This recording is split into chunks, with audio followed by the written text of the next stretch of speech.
This house is dedicated to knowledge and to the spreading of knowledge.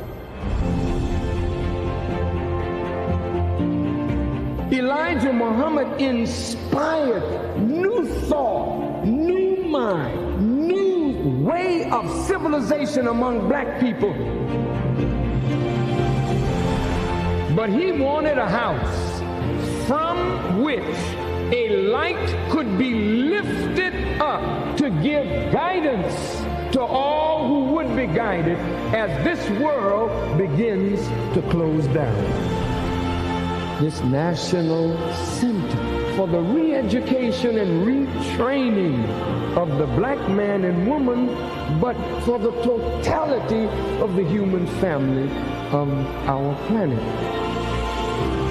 I named this mosque after the only woman that the Quran names a chapter after, the mother of Jesus, Maryam. All human beings need to be re-educated. That is the purpose of the National Center.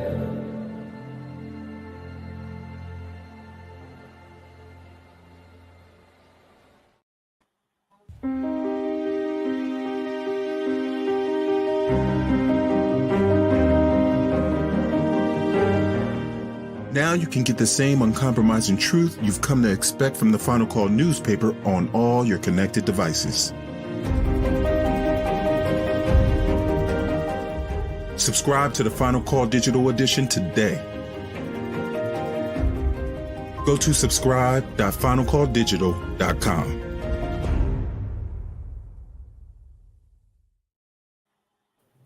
Greetings to you. I'm Brother James Muhammad, a student in the ministry of the Honorable Minister Louis Farrakhan, and I am very blessed to be your host for this week's segment of Closing the Gap broadcast. So very happy that this week I'm joined once again with our beloved co-hosts, our dear sister Sajdah Muhammad, the managing editor of the Final Call newspaper, and I repeatedly state the greatest paper that has ever been published by the greatest publisher. And of course, our dear brother, student minister, Chad Muhammad of Muhammad Mosque number 47, located here in the Tampa Bay area. I'm smiling, but I'm a little upset with them because they abandoned me last week. Of course, you in the viewing and listening audience saw me struggling through the interview, knowing full well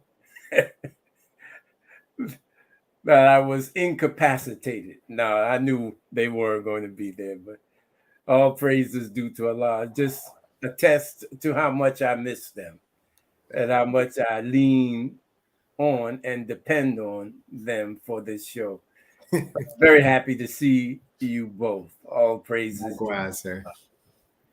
All praises due to Allah. We always begin in the name of Allah, the Beneficent, the Merciful, the one God to whom all praise is due, the Lord of the worlds. We thank Almighty God Allah for his merciful and prophetic intervention in our affairs in the person of Master Fard Muhammad. And we thank him for raising from our midst his messenger, Messiah, the exalted Christ, the most honorable Elijah Muhammad, through whom we have been given our beloved and blessed Redeemer, the Honorable Minister Louis Farrakhan. In their names, beloved brothers, to our esteemed and dignified guest, the Sister Sajdah Muhammad, and to those in our viewing and listening audience, we are very, very happy to once again greet you all with the greeting words of peace. We say it in the Arabic language, Assalamu alaikum, peace be unto you. We are blessed, all praises due to Allah. We are very, very blessed this Saturday to be hosting once again our dear sister Sajdah Muhammad. And I want to read some of her history. This certainly does not encompass nearly nearly any of what her accomplishments in the history of her membership in the Nation of Islam, a helper to the Honorable Minister Louis Farrakhan, the Most Honorable Elijah Muhammad, and of course, to the human family in general. But I want to read it. I want to preface reading this history with a statement that our dear sister Charlene Muhammad wrote. She is the national correspondent to the Final Call newspaper. She's located in Los Angeles, I believe, on the West Coast. And she made a very profound statement, and I'd like to read it. It reads, "Teaching and preserving Black history is under threat.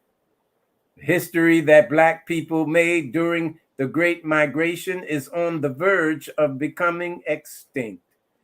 Gentrification is threatening many spaces that are important to our undeserved or underserved rather communities around the United States.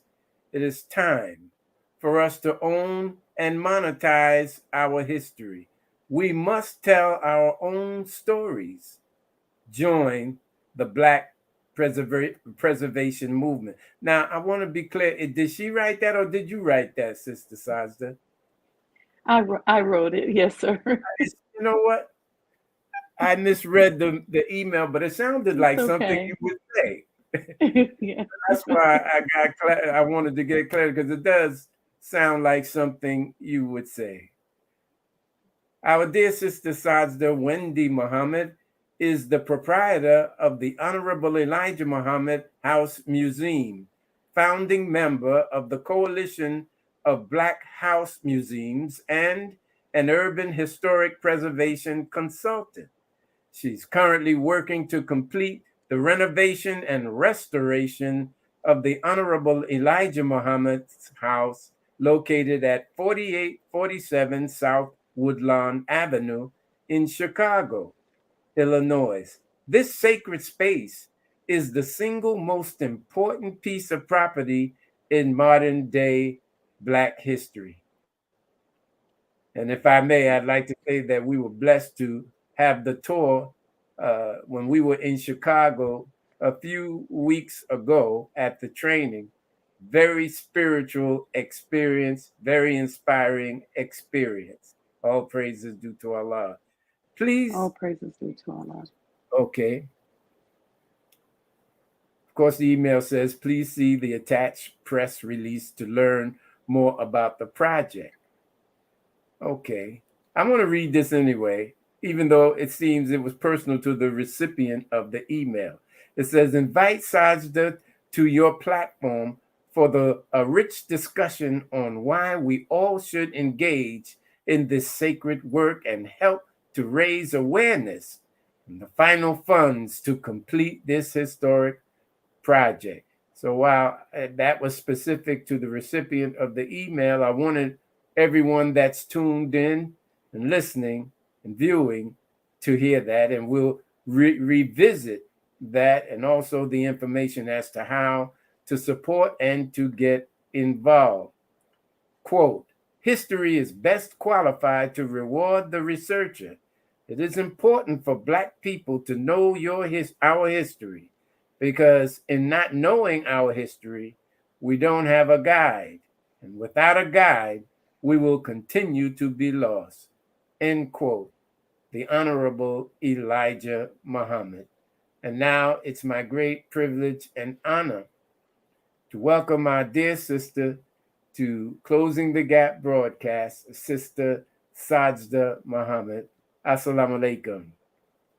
Wa alaikum salam, sir. Listen, gosh, I'm full tonight. Bismillah ar-Rahman ar-Rahim. I thank you for inviting me again. Please forgive my background. I was having technical difficulties. I was telling Sister Sheila that all my devices decided to update. The devil stay busy. But anyway, so I'm in the kitchen. That's because we're going to cook up some spirituality tonight. So thank you, Brother James. Thank you, Brother Chad. And thank you to my very dear sister, Sister Starla. Thank you for having me here today. And thank you for your kind words.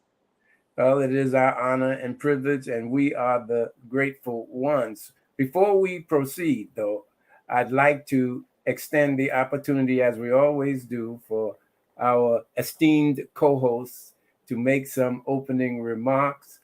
We're going to start with, I'm pausing here, I'm gathering my discipline. Okay. We're going to start with our dear Sister Sajdah Muhammad, who I affectionately refer to as the star, and justifiably so, the star of the broadcast, Sister Sajdah. Assalamu alaikum. Wa alaikum salam, Brother James, Brother Chad, and my dear and beautiful sister Sajdah Muhammad. I'm so excited once again to be back for another episode of Closing the Gap. And Brother James, you stated it. This is such an important topic. And of course, our topic this evening, Sajdah House, teaching and preserving Black history. And so we always want to invite our viewing and listening audience. Any questions that you have this evening for Sister Sajdah Muhammad with regard to the Most Honorable Elijah Muhammad's home, or our sister is a master of business.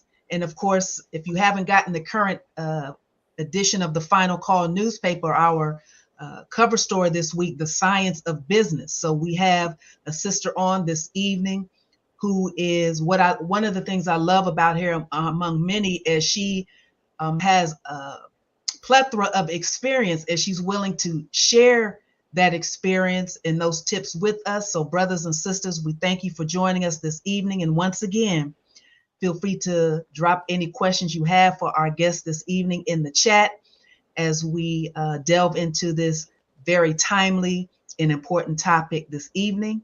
And with that, I will pass it to Brother Chad for his opening remarks. Thank you. Oh, praise be to Allah.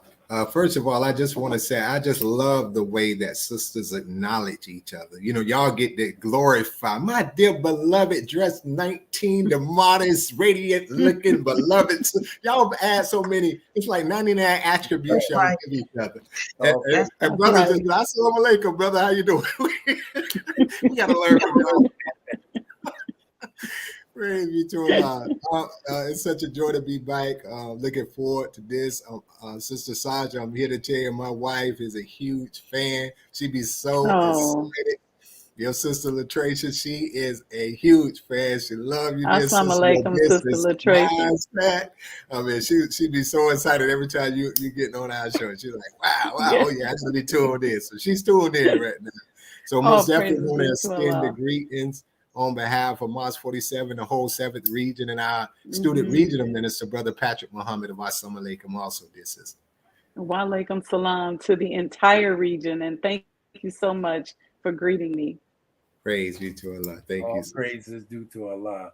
All right. Brother James, I brought a video with me, and I was wondering if it was okay if we showed it, before we talked.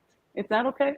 Absolutely. As our engineer said, whenever you cue us to show it, we will certainly show it. But that was our full intention.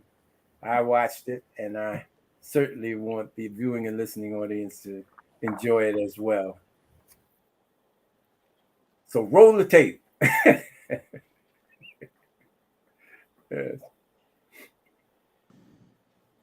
The Honorable Elijah Muhammad, who in my judgment is the master historian,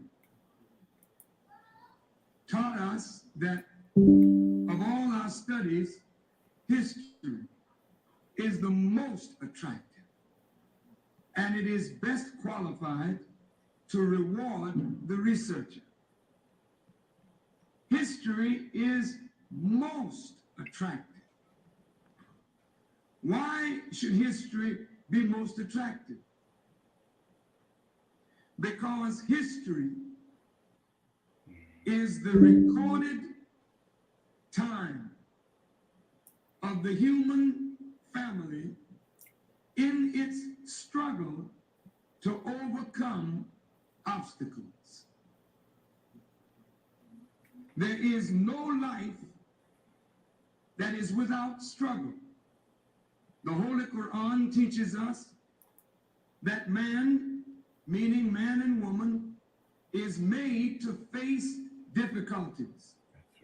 And after difficulty comes ease. But it is history that guides us through difficulty.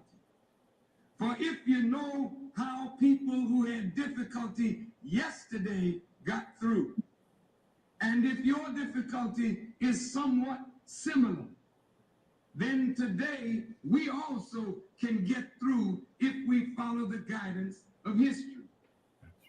This is why Carter G. Woodson and many of our black giants fought for black people to know our history.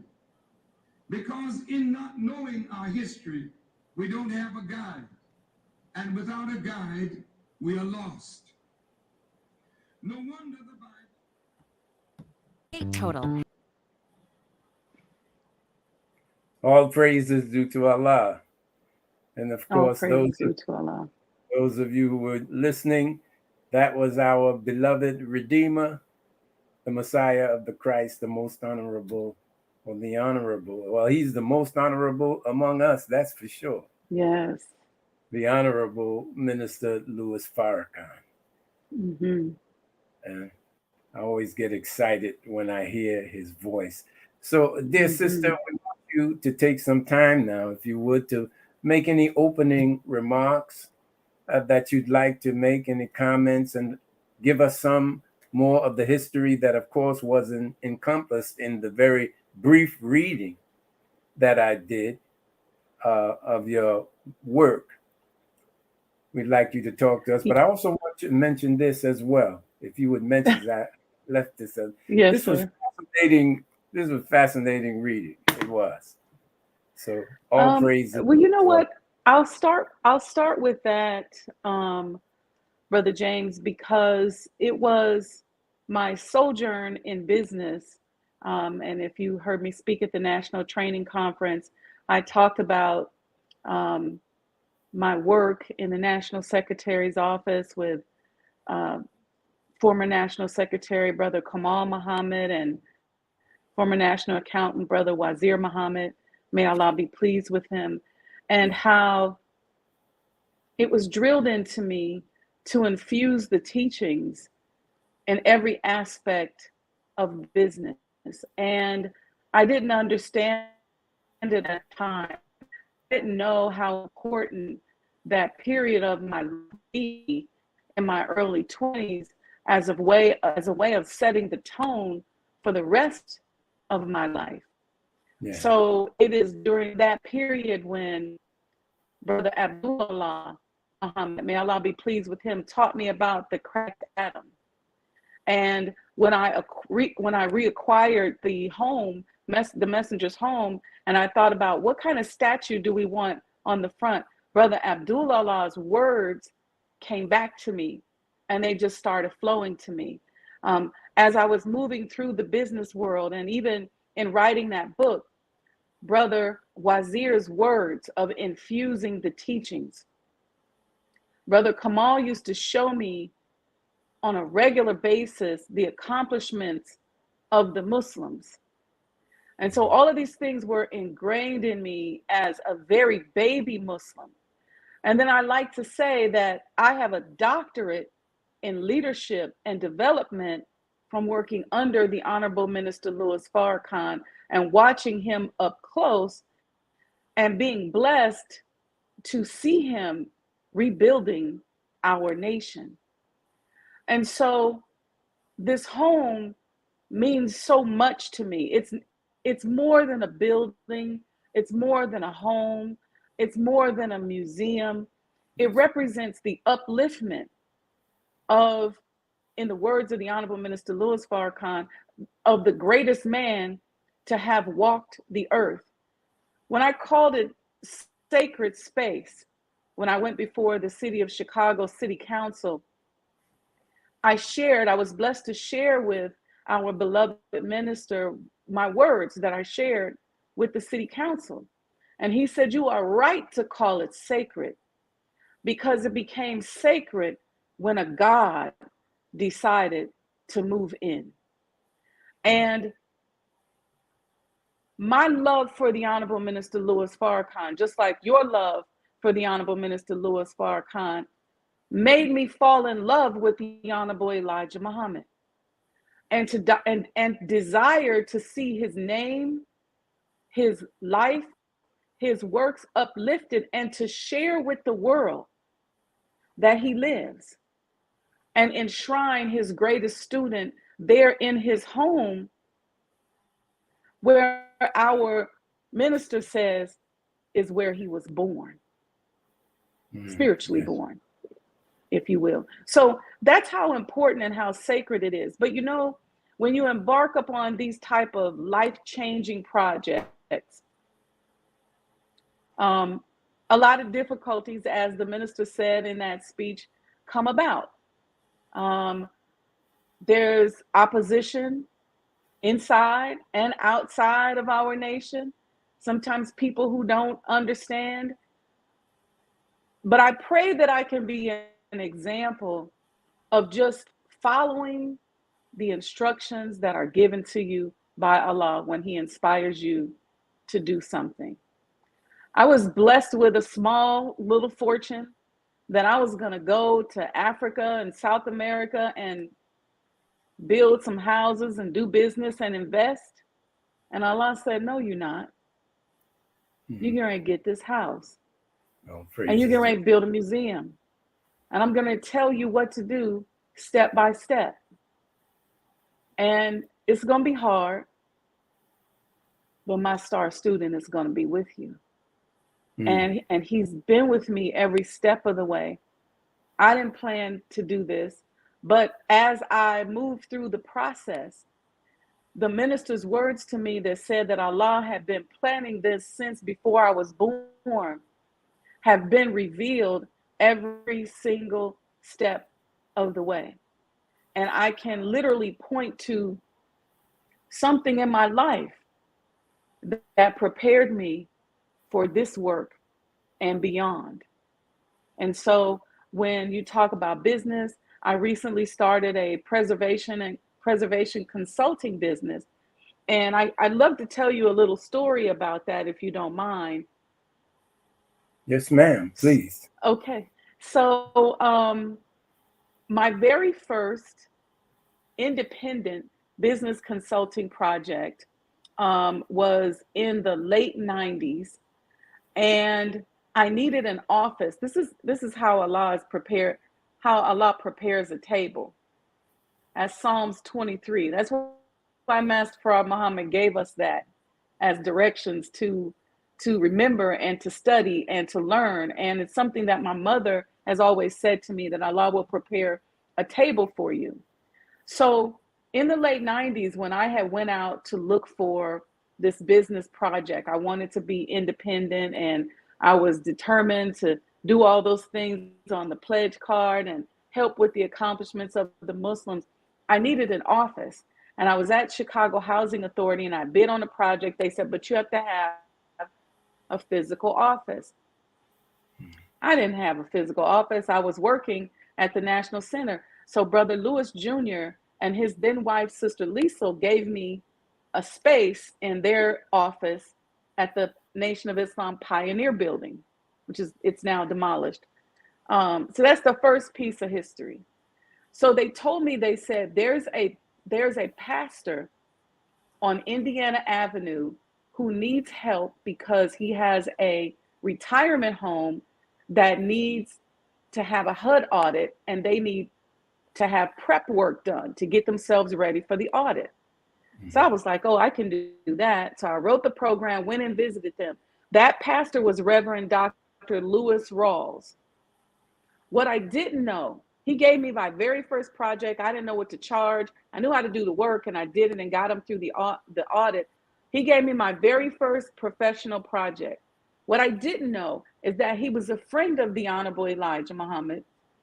He actually lived next door in the house where the palace now sits.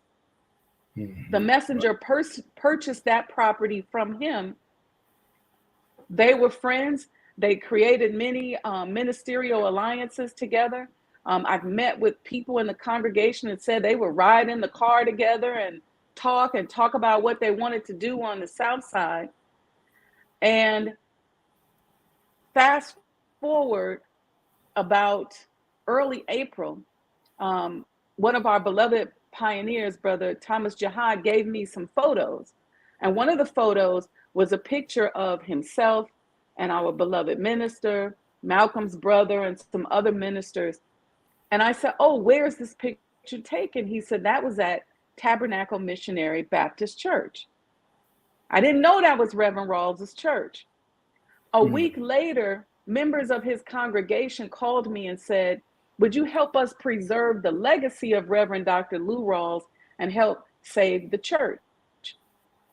So my first consulting project back then was Reverend Rawls and Tabernacle Missionary Baptist Church. And then when I literally just started the preservation consulting business, and my first project is Reverend Dr. Lewis Rawls and Tabernacle Missionary Baptist Church, a friend of the Honorable Elijah Muhammad. I couldn't make this up. No way. Oh, praise. That's wonderful. Wow, what a testimony. Praise be to Allah. Alhamdulillah. Indeed, indeed. So, yeah, so it's a journey. And you all know that I don't shy away from sharing my life, because I believe that a blessing for one is a blessing for all. A prophecy for one is a prophecy for all. And so I have no problem sharing what I've experienced and hoping in any way that it would ignite a spark in anyone. And I pray that this work of rebuilding the messenger's home and this whole process encourages each and every one of us. All praise is due to Allah. And we're still raising, let me just say this last part, I'm sorry. It's an over $5 million project. I'm a little over $5 million into the project. We have about $500,000 or so to go, a little less than that. And that's what we're working to raise today. And I can tell you some stories about the millions of dollars that I've been offered. Suffice it to say that I've been asked to repackage the Honorable Elijah Muhammad in that house in exchange for millions of dollars. I've been asked to not put the picture of Master Fard Muhammad up in the house, even though it was there before, and this is history. I've been asked to stop saying he lives and calling him the messenger of Allah, all of which are non-negotiables. That's and right. Every single time that I was asked that, when I got in my car, I cried, not out of sadness, but I'm grateful that it's me.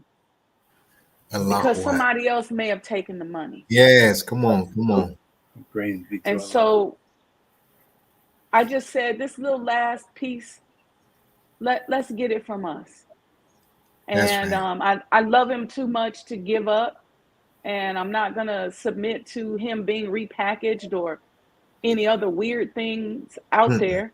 And so I'm just appealing to the believers. I say this is my 58th month working on this project. That's Surah 58, the pleading woman. So I'm a pleading woman here today, pleading with everybody to support. All praises due but to the pleading Allah. woman was the winner in the end. So Yes, ma'am. All praises due to Allah, and you certainly will prevail. We have no doubt about that. Inshallah, yes. Inshallah. It is inshallah, but I certainly believe it is inshallah. It is his will.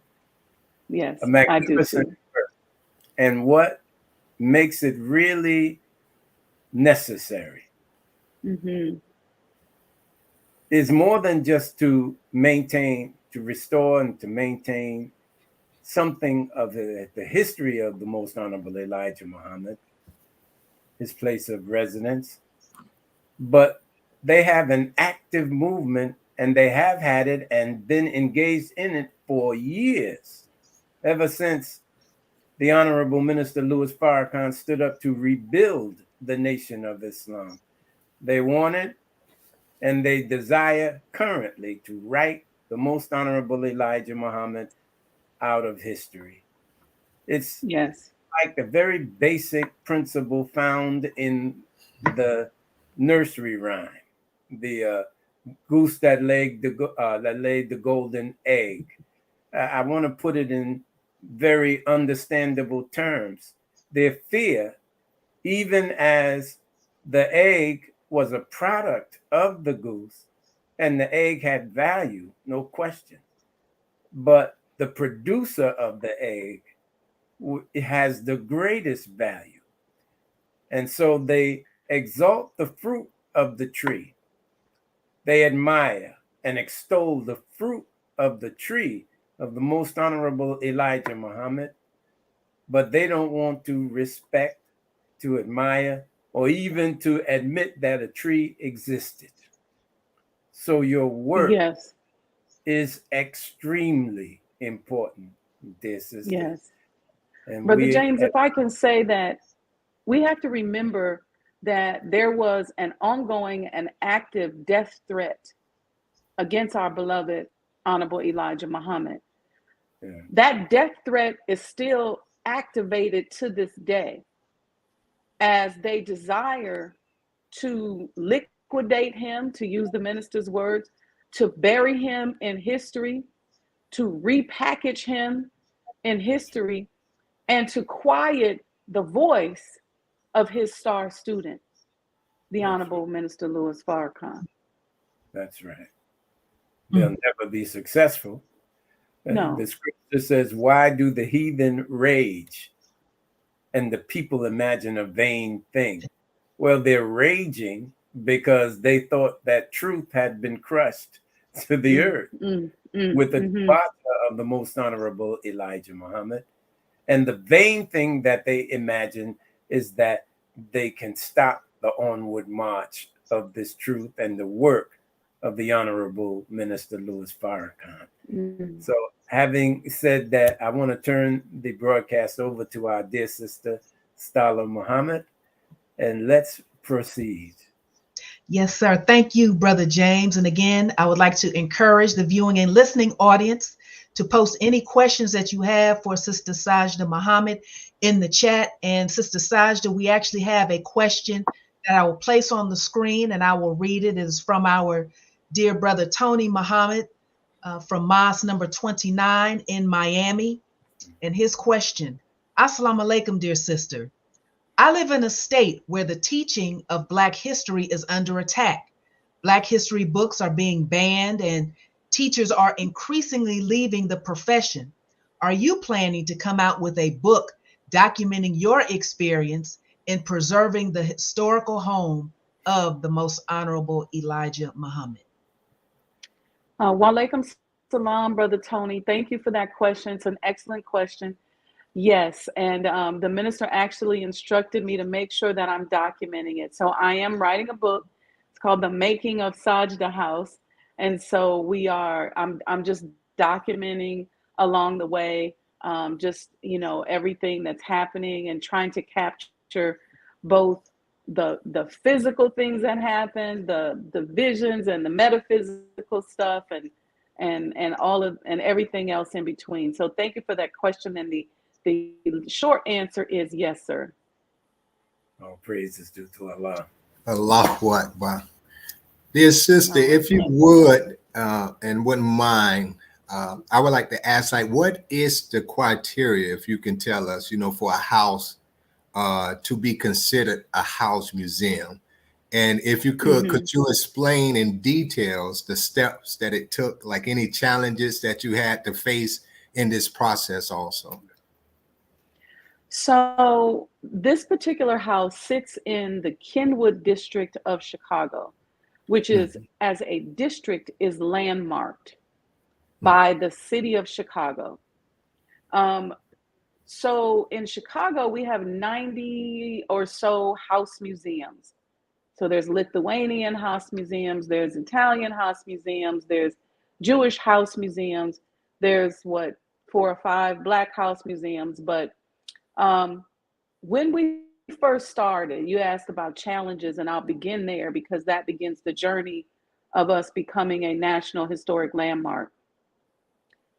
I spent the first 2 years of the project trying to reach out to our alderwoman at the time, who sat on the city council.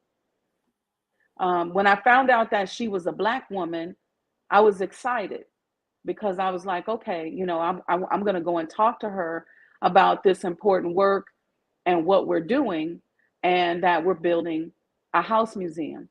What I didn't know is that she was ignoring my calls because she had spent those first 2 years trying to stop me, which she admitted in the press about a year later. She said, I spent 2 years trying to stop her.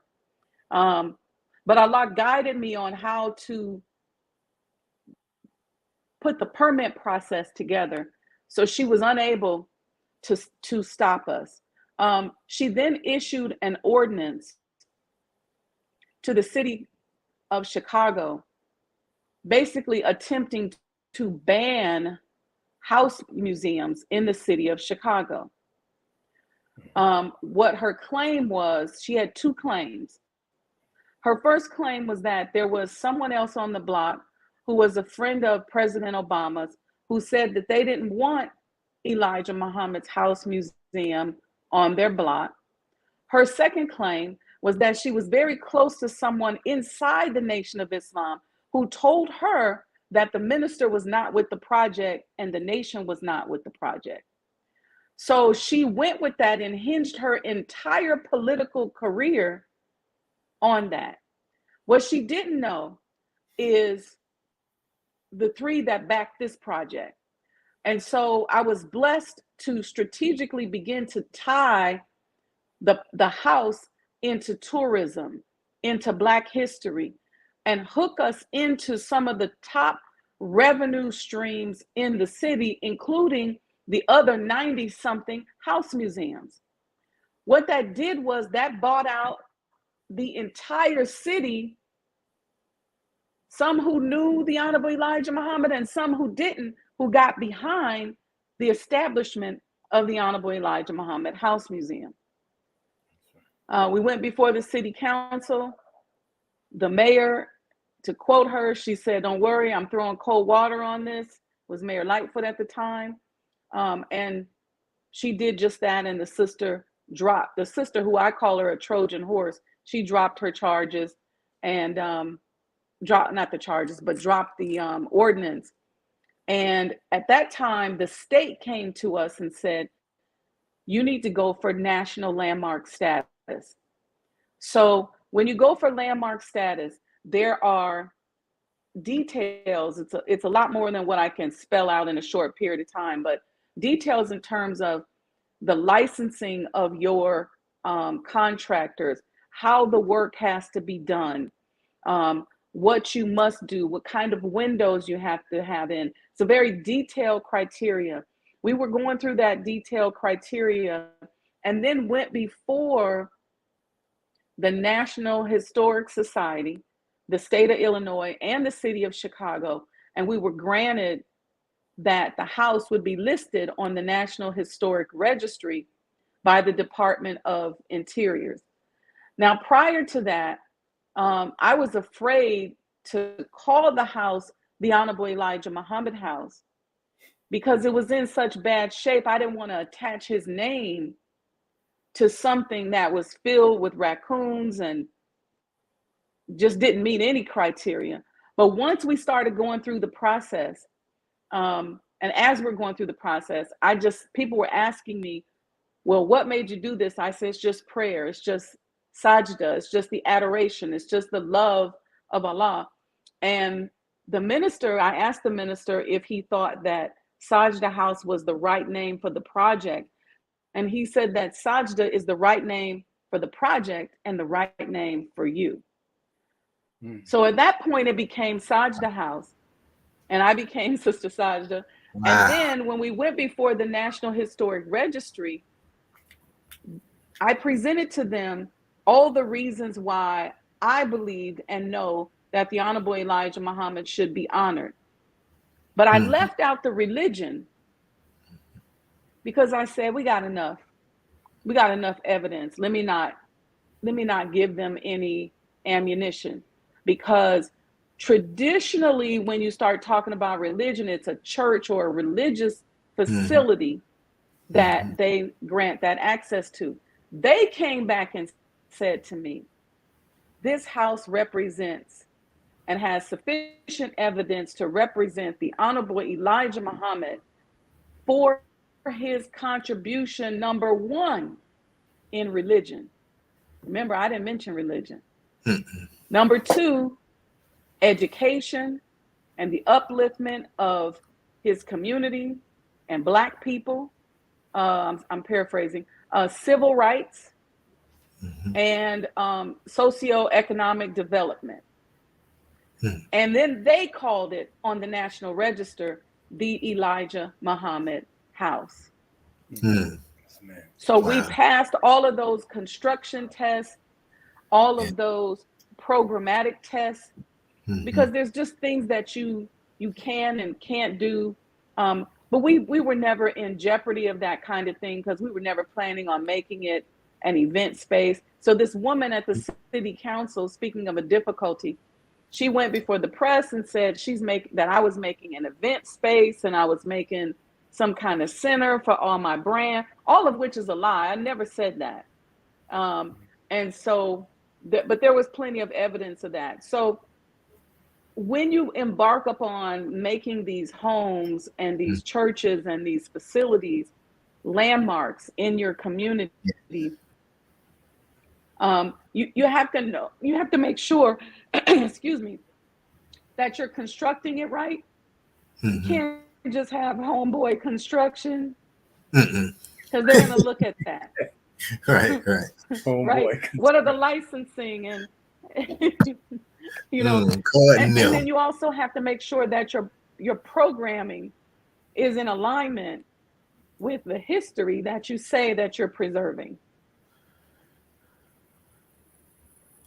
Praise be to Allah. Thank you for that wonderful answer your question. That was wonderful. You gave us a great look of it. It was beautiful.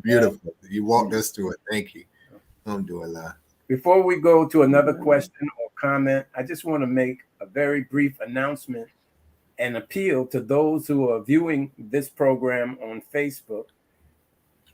I'd like you, if you could, go to our YouTube channel.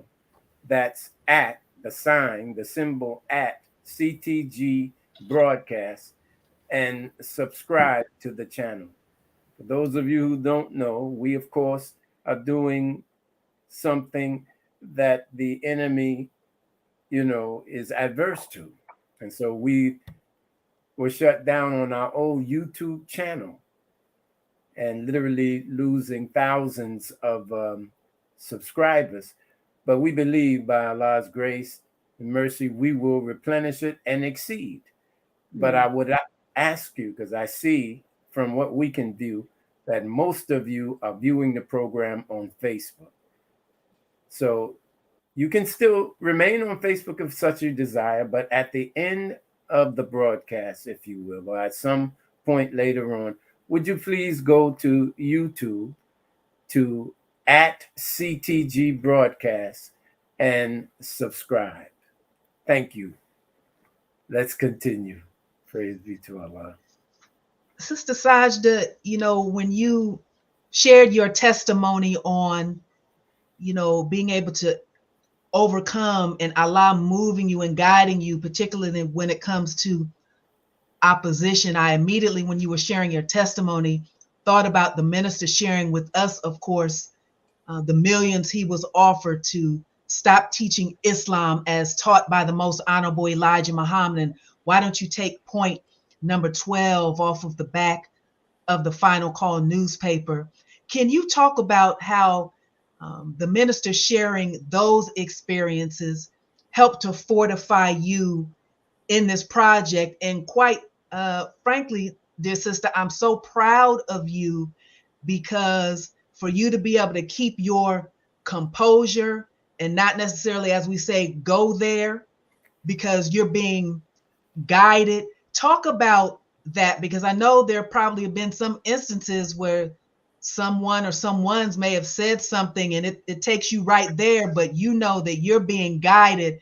And so you're able to, just have Allah move you through these experiences? Can you kind of share what that is like and give the rest of us, some tips on when we are dealing with opposition, how we can present and maneuver ourselves in such a way that it doesn't take us off our square? Sister Starla, I'll answer the second part of your question first, and thank you for that question. It's important to not lose sight of Allah. So the devil is going to create all kind of chaos. He's going to throw all kind of things in front of you, but you don't want to lose sight of Allah. I don't care who's tripping. I don't care what they say, because he can turn around any situation with the blink of an eye. He's more powerful than anybody or anything that could possibly come against you. And so that has been my motto, just moving through the process. And it's been tough. It's been, hurtful things said and done, and in some cases very painful. But through the midst of that pain, the minister's words and looking at what he has gone through and continues to go through has been my balm, my medicine. Yes, because I was blessed to be there and to watch him as he's turning down and turning away these people. In the 90s, we were much smaller than we are now. So, and the minister was much younger. So we saw him very often. And we were around him, more often than a lot of times we get to be today. And so we can't take that for granted. And so I am reminded of how many times I've heard him talk about that. And that became my guide. I recognized it as soon as I heard it. I didn't even have to hear it. All I had to do was place him in my heart and see his smile and say, those are non-negotiables. Now, when I got in the car, Sister Starla, I broke down. I broke down because I was just so glad that it was me who had seen that and had carried the minister with me so many years in my heart. As I moved around the world in business, he's been with me. I call it my Jesus within. And when I couldn't see him or I didn't see him, I just call him up in my heart. And so I say my advice to people is don't lose sight of Allah and don't lose sight of the goal. There's always going to be some opposition. And I'll tell you something else. As you're going through that difficulty, Allah is going to teach you something about yourself or give you something that you need to correct that's going to better prepare you for what he's planning to do with you. And so that difficulty is the preparation process. And yes, so even though it hurts, even though it's pain, you may feel stabbed right in the gut.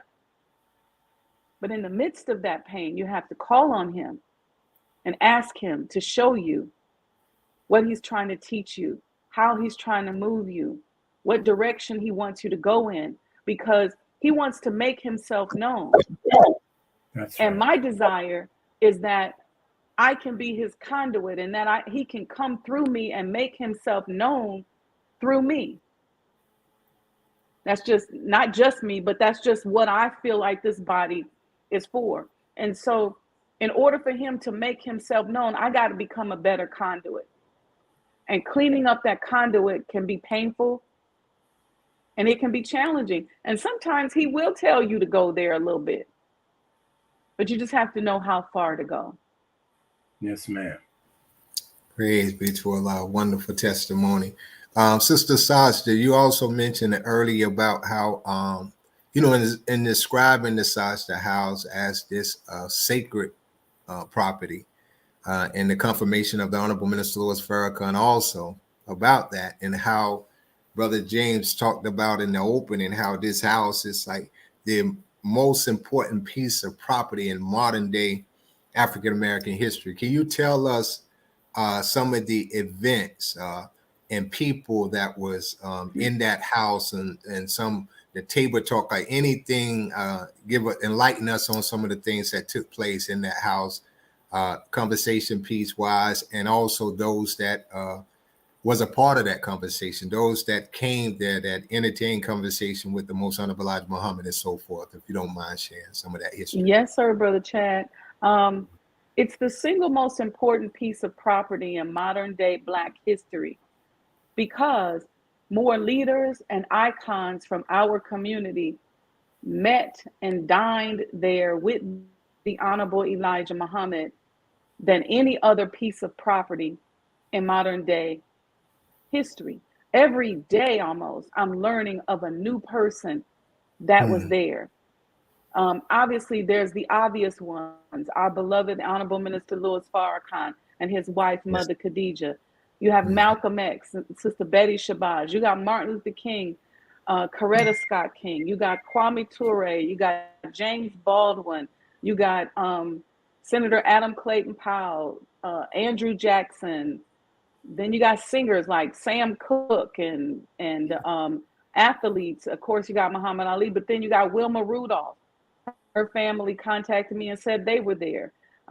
Reverend Rawls, Sam Cooke. I mean, you name it, not to mention the great people from our nation that were there. Che Guevara, there's just so many. The list is very, very long. And they all came there to see and meet with and seek counsel from the Lamb of God. Praises due to Allah. Wow. Yeah, that's powerful. That's powerful. Yes. Very much so. Thank you, this is. Sister Sajdah, can you share with our audience, you know, I had the blessed opportunity a while back when you were giving a tour of the home, and I'm trying to put it in the words, but there's a certain, not in a spooky sense, but there's a certain just energy that I know I personally felt. And Brother James, you may have felt it too. When you are in the home, it starts like from the outside. And, you know, it can be overwhelming. I'm talking about like I felt a physical energy. Can you share a bit about that? And then also, you know, when people do come and visit the home, kind of what to expect? Yes. Well, you know, I always say to people, you're going to feel an energy. You're going to feel a bit overwhelmed. It's not just you. It's going to be okay. And it's not just Muslim followers of the Honorable Elijah through the Honorable Minister Louis Farrakhan that feel it. I've had Jewish people come there, Greek people, people from Iran, Iraq. You know, we've had the Chicago Black Muslim History Tour come through, and everybody that's been there has felt it in their own way. People have said things like the hairs on my skin were just standing up. Some people just say they just felt weak-kneed. It's the presence of Almighty God Allah. It's life-giving energy is what it truly is. And he makes himself known when you're in the home, when you visit the house, and it's real. It gets to the point where once you get comfortable with it, you don't want to leave. But the minute you step on the grounds, and you probably remember that, you just feel it. You literally could just sit on the ground and just stay there. That's how good it feels. And what's interesting is that as we started to clean all the bricks and all the limestone and all the different types of wood in the house, you could feel the energy getting stronger and stronger and stronger. You could feel like the house coming alive. The energy was there, but it got even stronger. Every time we get closer and closer, it's like a powerful beacon almost of energy. And even Even the little animals and the birds and everybody feels it there. We got owls that hang out, and cardinals and blue jays, and all kind of stuff. So it just has a life-giving energy. It has a vibration, as Mother Tynetta would teach us, that I believe is aligned or very closely aligned with the Honorable Elijah Muhammad, with the Savior, with the minister. The energy it's right there. It lifts you up. I mean, if I have days where I start to feel a little tired or frustrated, and I'm like, I'm ready to have this baby, Allah, come on, let's go. I can go in the house and sit and pray and meditate, and it will immediately lift me up. But it's really love. It is the true power of love, Sister Starla, that you feel when you see the house, when you walk in the house.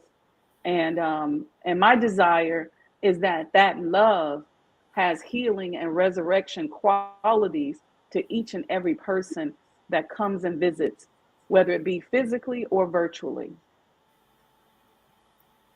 Praise be to Allah. We had a comment from our dear brother Thomas Jihad, and he was just talking about how you say he have 3 of the Elijah coins. He does, my brother. And he said, it is imperative that all of us have to complete this project, and that he said he wished to donate another $500. So let me just say something about Brother Thomas Jihad. Come on. Because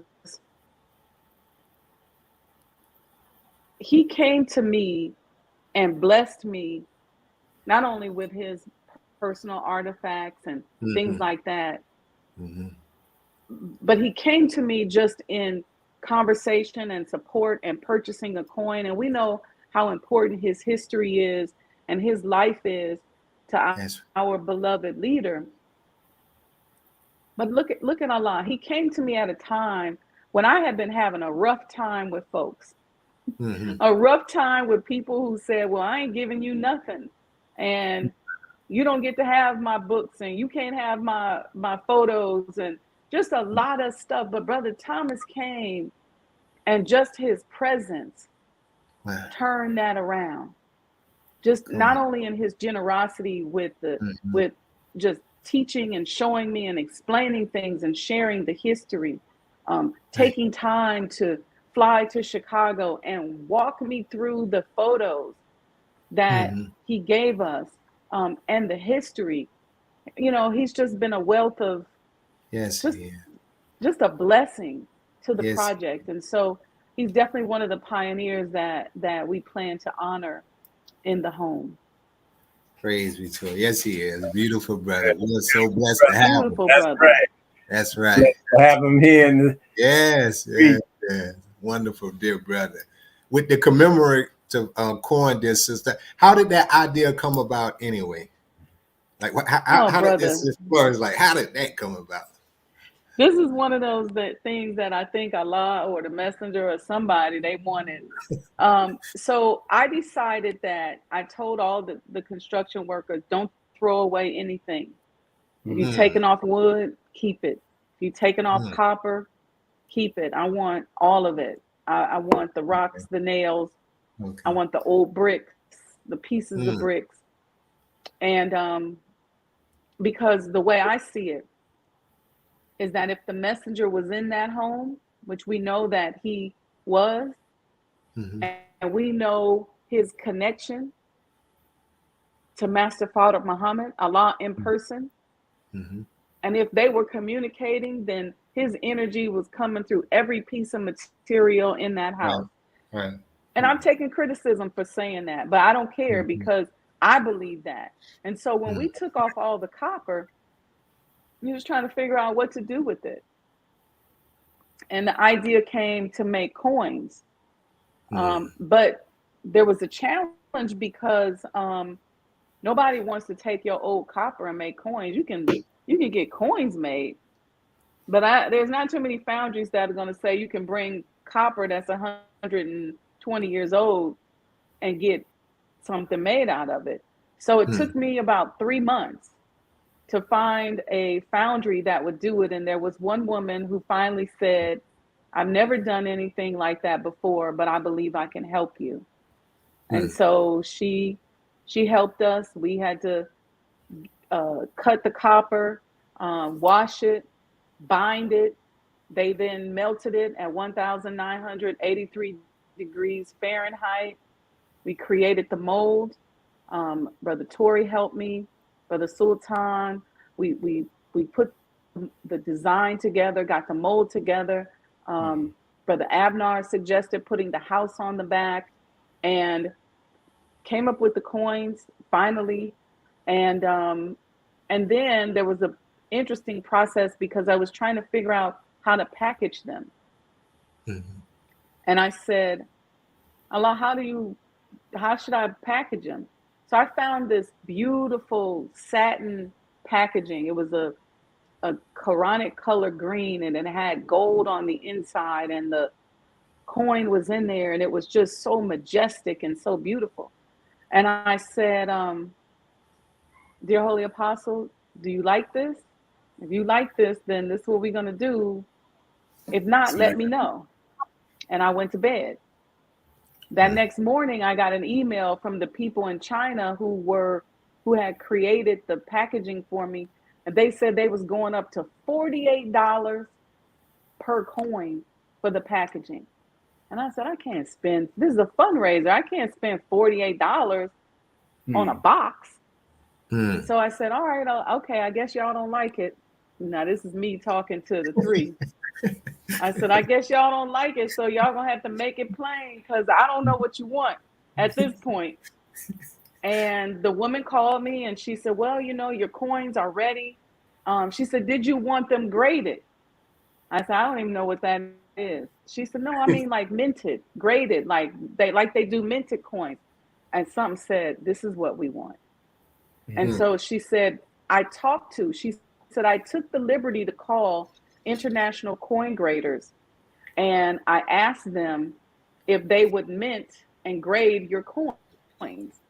And they've agreed, and they only do this for minted coins. Now, obviously, we can't use them for currency. They're not minted like that. Right. But, and so that's how the packaging came about. And I said, okay, I guess this is what y'all want. And then she said, they only said they're going to charge you $8. All praises, dude. Which is unheard of. And they turned it around in 3 days.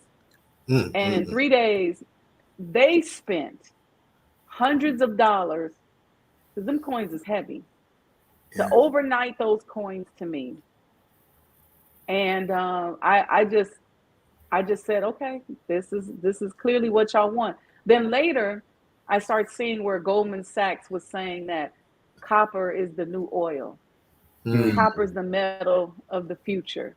And so there's a sign there in the copper and in the copper coin that we have yet to unravel and reveal.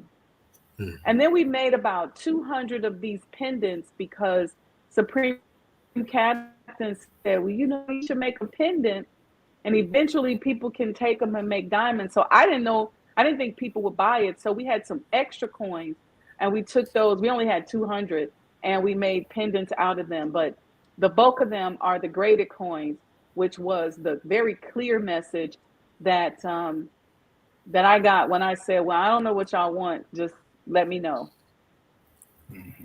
Wow. Beautiful story. Thank you for sharing that. Wow. Very spiritual journey and project. Sister, could you tell us about the plans for the wonderful configuration that's going to be in the front yard? Yes. Talk to us about that. I was very fascinated about. I can't wait to see it. In fact. So you saw the statues when you were there, right? You saw them, right? So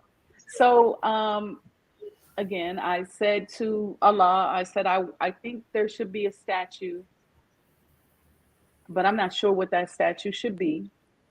Let me know what you think. And the minister had mentioned to me, he said, don't forget about Africa, because that was very important to the Honorable Elijah Muhammad. And I wasn't sure what to do with it, but I just said, okay, this is another spiritual process. I then was just thinking one day, and the cracked atom from our lessons, Mr. Muhammad cracked one atom into 10 million parts, dropped into my consciousness. And then I remember Brother Abdullah, I remember it like it was yesterday. I was sitting in the office in the National Center. This was somewhere maybe around 94, 95. And Brother Abdullah walked, no, it might have to be earlier than that, maybe 92. And Brother Abdullah said, sister, do you know about the cracked atom? And I was about to say, yeah, because I didn't want to go into a 6-hour. I'm being honest. So that's why I say it was Brother Wazir was still alive. So it was earlier than that. Brother Wazir said, no, she don't. Sit down, sister. So I sat down, and Brother Abdullah went into this long thing about the cracked atom, and it came in my head. I had actually forgotten that happened, and so we started the process of creating these members of the African diaspora, touching the cracked atom that represented Master Fard Muhammad. And then I thought, well, separation, doing for self, building our economy, I think is going to be our next phase. So we had them holding briefcases with imprints of the messenger and the minister's fez on it. And it says the mind of an entrepreneur, because that's what we want in our mind as we're building this new economy. But then I couldn't figure out how many people should be touching the cracked atom. I had 18, and then that was too many and too expensive. And then we narrowed it down, and I said, okay, how about 6? And one day when the artist called me and he said, I want to bring the plywood over and just show you what it's going to look like. We'll place it in the yard so you can see it. And I said, okay, let's do that. Right before that meeting, I met with our National Secretary, Brother Sajdah Muhammad. So I was explaining it to Brother Sajdah, and he said, I was telling him how when we made the FOI, we took 12 different FOI and did a computer composite. So he always will look like somebody you know. So we had older, younger, lighter, taller, shorter, and we made a composite. And how the statue is empowered by the FOI because it's through his hand with the electricity that touches the cracked atom that makes the cracked atom illuminate. So I'm going into all of that. And he said, but why 6? Why not 7? And when you have this kind of project, everybody have something to say. So I just learned to just kind of tuck it in the back and just see if it comes back again, right? Because sometimes you get so much, you can start chasing ideas. And so I just said, I tucked it back. I said, I'll see if it comes back. So he went into a little bit of why he thought it should be 7. And I was like, okay, because I knew the brother was on his way with the plywood, and I couldn't call him and say, can you make another one? And I asked Brother Sajdah, I said, well, would you like to come to see what they look like with us? And he says, no, I got a meeting. And I said, okay, praise be to Allah. And I went, and when I walked on the property, the artist said, I hope you don't mind, I did 7. I said, all right. Yes, sir. Yes, sir, dear Holy Apostle. So that's right. The funniest thing was one day I asked the minister a question. He said, well, did you talk to the messenger about it? And I just said, well, this is okay. So that's how the 7 members of the African diaspora came about. And they're all in a circle on the front lawn. There's 5, the women are 5 feet, the men are 6 feet. They're a bronze statues, and they're all 7 touching the cracked atom, which represents Master Fard Muhammad, and it illuminates when the FOI is turned on and the electricity comes through them. And they're doing business together. They're a community. And so that's what they represent. And when we got the statues, they look so lifelike that I was like, oh, this got to be something. So I started working on an animated movie and a graphic novel, because that's a whole industry right there up out of the front yard. So Wow. Oh, man, I can't wait to see that. That's nice. All praises due to Allah. There's some Glory to Allah. fantastic plans for the museum and for the visitors of the museum, as you were sharing with us when we were blessed there on the tour. Why don't you, if you would, share some of the plans you have, like the absolutely. Go ahead. I'll let you say. Yeah. So you all know you can't represent a living man the same way you do a dead man. So this is a living museum. And I've traveled to so many different museums just to see how they do things. I've been to Nelson Mandela's house. I've been to Frederick Douglass' house and Abraham Lincoln. And so none of that, we're using technology to make it a living museum.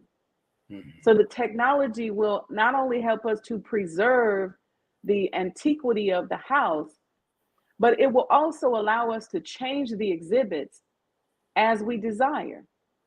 It will also allow us to create virtual tours where people from around the world can log in and tour the exhibits at any time. They will just go on, they'll buy a ticket, and they can get a virtual tour. And so we're using technology throughout the house. The first floor, the idea is to, this is another spiritual story, to make it look the way it looked in the 1960s. A lot of people say, well, why the 1960s? Because when I had a vision of the Honorable Elijah Muhammad, I relayed that vision to the Honorable Minister Louis Farrakhan. He asked me, what did he look like? And in describing him, it made me remember what he looked like. So as I was picking, because you remember, the house was there, they lived there for long, the decor changed. Mother Clara was always changing and sprucing things up. So you got to pick an era. And I said, well, I'm going to pick the era from the way he looked, which was the 60s. So the whole first floor will replicate the way it looked in the 60s, from the wallpaper to the couches.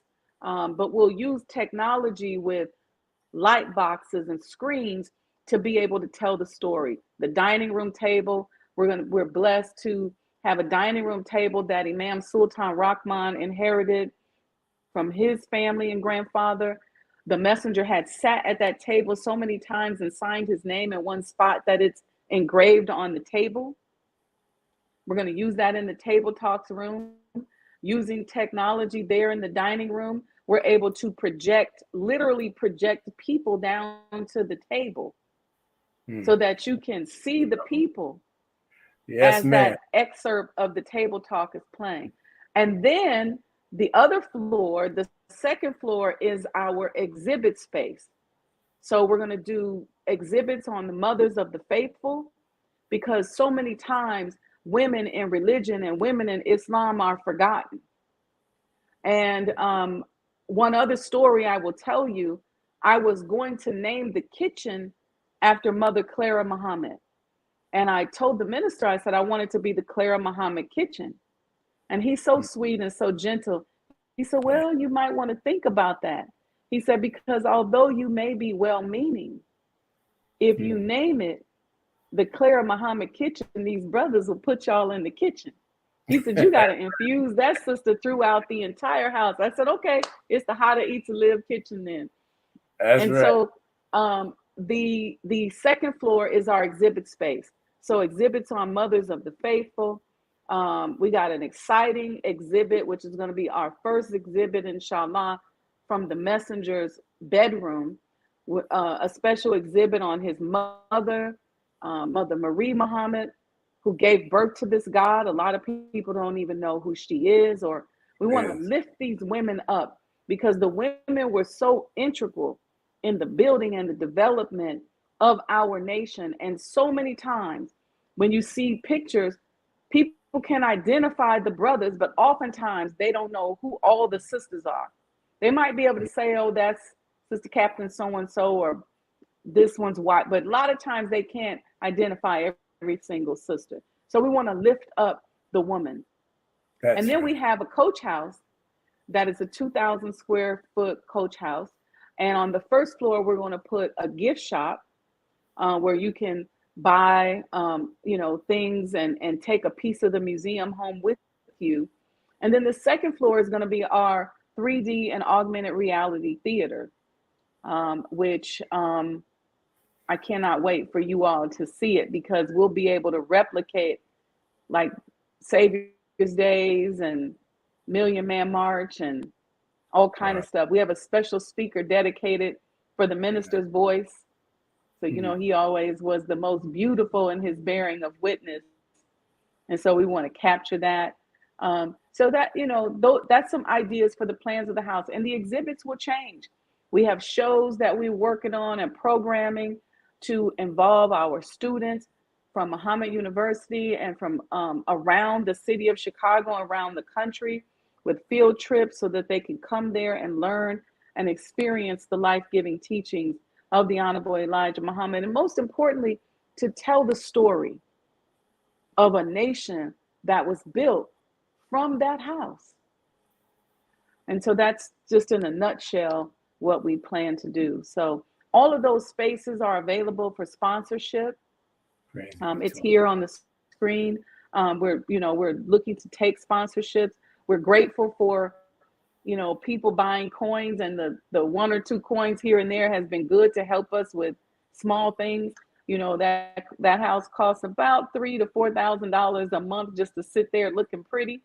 So we want to get these chunks of funds in, because I can't go to the contractors and say, I got 1,000, I got 2,000. Right. We got to get the chunks in. So we want to do sponsorships. There's rooms that can be sponsored. We have some sponsors already. We've been blessed that the South, don't get mad at me, the South Best region has been top in sponsorship and donations. We've got, we got the front lawn that's sponsored already by Sister Sajdah and Brother Kasala. We've got the Mothers of the Faithful, Sister Kiana. She's done 2 rooms on that floor. I'm just speaking of the South Best region. That's what I got to call it, because they come through. We have Sister Oshia, who's done the kitchen, and a number of different brothers and sisters, mostly from that region. So I'm trying to get the other regions involved. If we can get everybody involved and get the sponsorships in, we need the money, in bulk, so that I can go to the contractor and say, okay, here's 50,000. Go ahead and finish pulling the site electric. Here's another 50,000. Go ahead and finish this last little bit of plastering. Here's another 50,000. Let's get this millwork and the rest of the wood together. Here's another 50,000. Let's do all the floors. Remember, this house is 12,000 square feet. So it's a big space. And so, and so we want to be able to activate, our work. And, we got people who are really naysayers about the project. And I'm just really ready to shut them up. I'm gonna be honest with you. Yes, ma'am. Right. There's a lot of people who are glad that the project is stalled. There's people who are sad about it, but they're probably not as vocal as the ones who are glad. People who don't want the house to be in the hands of someone who loves the Honorable Minister Louis Farrakhan, who are excited to see that the project is stalled. There are people who were coming up to our workers when they were on site, saying things like, the minister is going to kick y'all out of here. Y'all not going to be able to finish. So there's, the enemy is busy. They usually look like us. And of course, some people like to cooperate so they can control. And so we want to avoid that. But, we really want to show them that Allah is with us. Allah is with this project. They would love for it to just go away. And they love to say, oh, yeah, I've had, let me say this. I literally have had people, even in my own family, go crazy over the amount of money that I've spent on this project. Now, I don't take care of these people. I don't do anything, but the amount of vitriol and the negativity that has come forward to the point where my mother's like, I will go to jail if y'all say one more word about my daughter and the messenger of Allah. So I'm just giving you all an idea of, I look like this, but, it's been a fight and it's been a struggle. And so it's time to wrap it up and let's get it done. Let's move on to the next struggle. We know the struggle is going to exist. We know difficulty is going to exist. But it's just time to shut these naysayers up, both inside of our nation and outside of our nation. And let's get this finished and uplift the name of the Honorable Elijah Muhammad in his former home. And let's move forward. All praise is due to Allah. Praise be to Allah. I know Sister Sheila was saying that she did have a picture of the statue if you wanted to share that you wanted to hold. Yes, out. please. Okay, all right. That's beautiful. Allahu Akbar. That's wonderful. I should have given you all some other, but we have some real life ones. But that's okay. That's okay. They're all that's the cracked atom there in the middle. Okay. Yes. And they're all dressed because they're from different areas of the African diaspora, and so we spent a lot of time. My artist actually studied costume design. And so the way he designed their costumes and their faces is so that they would never be dated. So if you look at them 30, 40 years from now, they're still going to look relevant.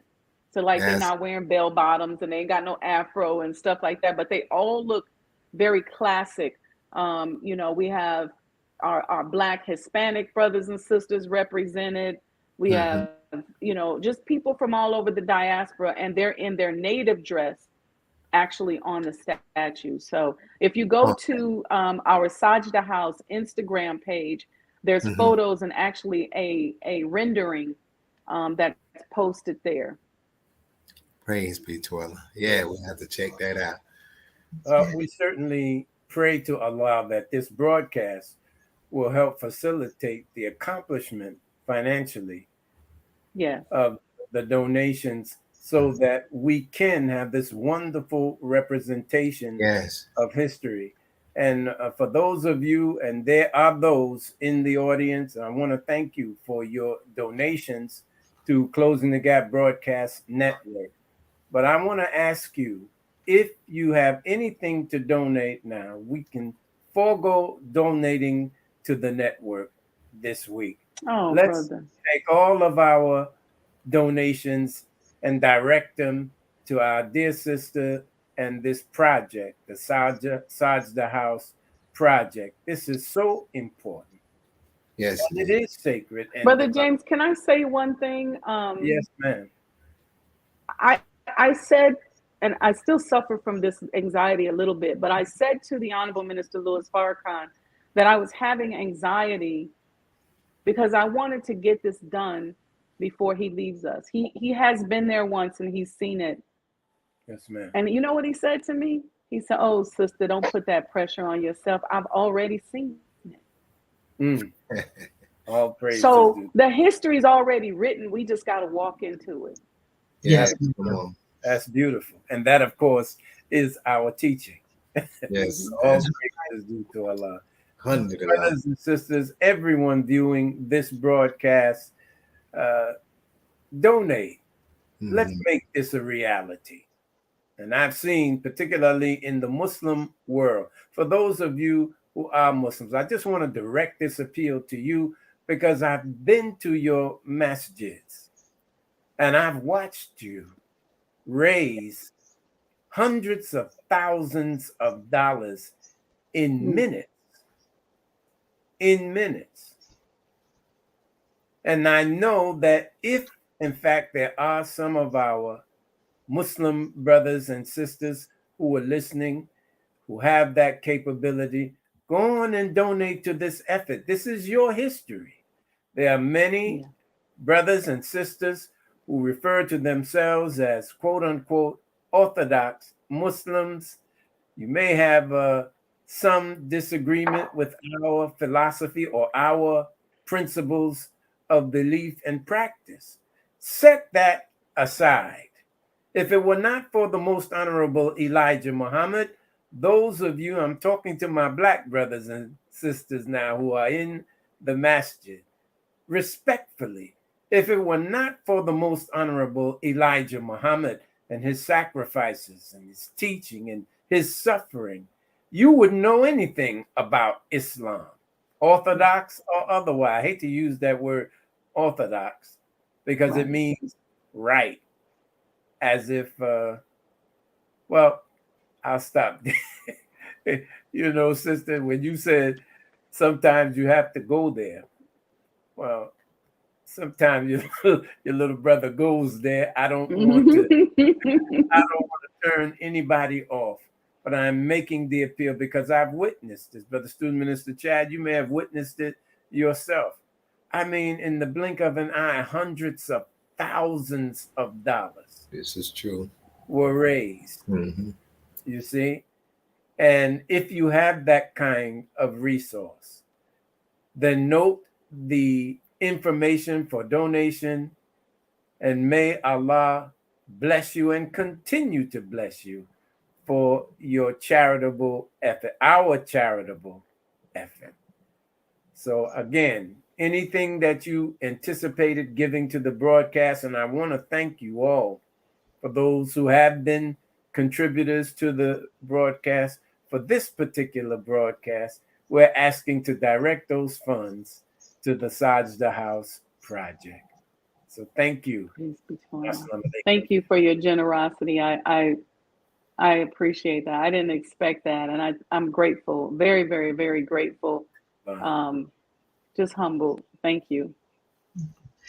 Now, Sister Sajdah, we do have another question, but before I put that question up on the screen, I admittedly was doing a little bit of multitasking. So during this conversation, I was on the sajdahhouse.com website, and I saw something else on that website that drew my eye, that I went ahead and placed my order. So I don't know, I don't want to say anything ahead of you sharing anything, but I'm one that particularly sometimes when we as sisters dress you know, in our modest or some of our casual outfits, we may don a tam, but sometimes we may don a baseball hat.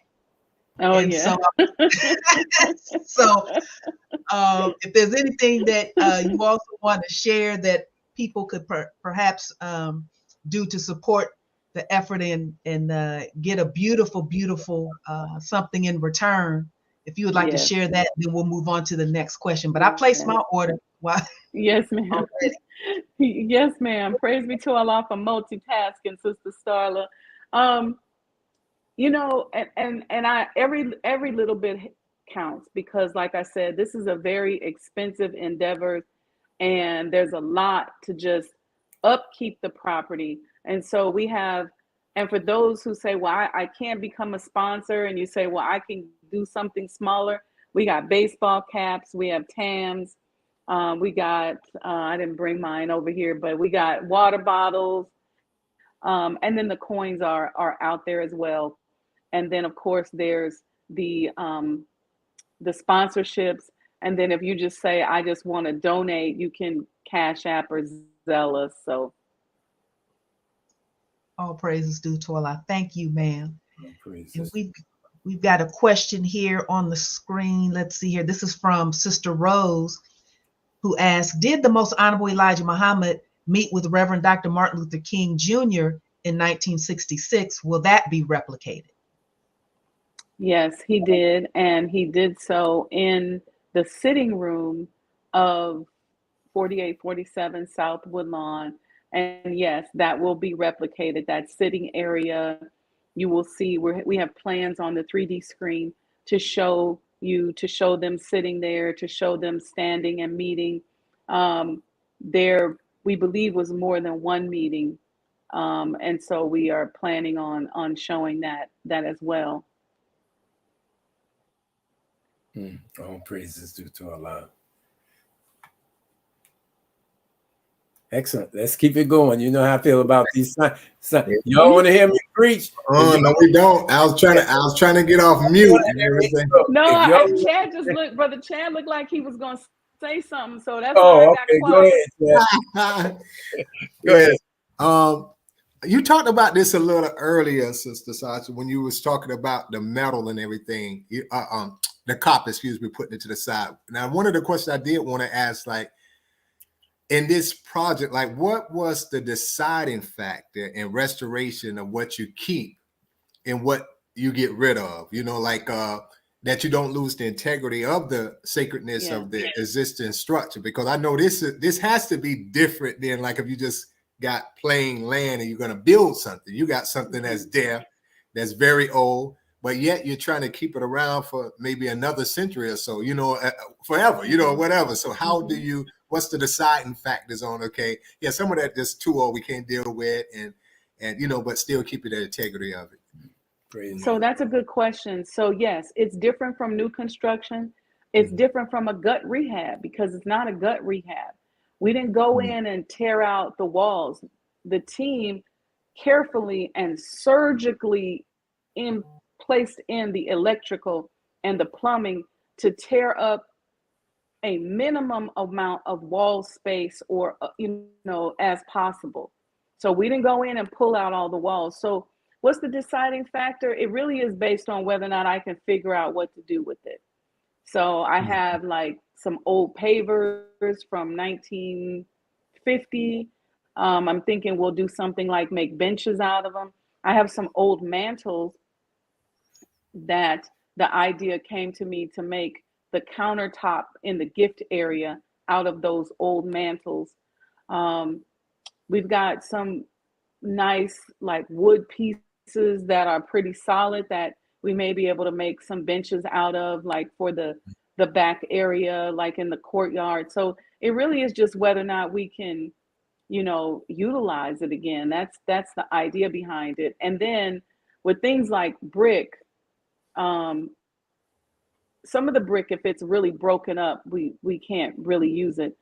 But we actually ran out of brick, so we had to take the old brick off the back of the coach house, put it on the main house, and then put the new brick on the back of the coach house. So there's just all kind of tricks like that just to keep things in place. But I actually have the cornerstone of the foundation. I actually have it here with me at my house. So we kept that. When we lowered so this is another thing, we lowered the floor in the basement by 18 inches because that's where our archives and our research is going to be, just to give it a nice high ceiling so it could be comfortable down there.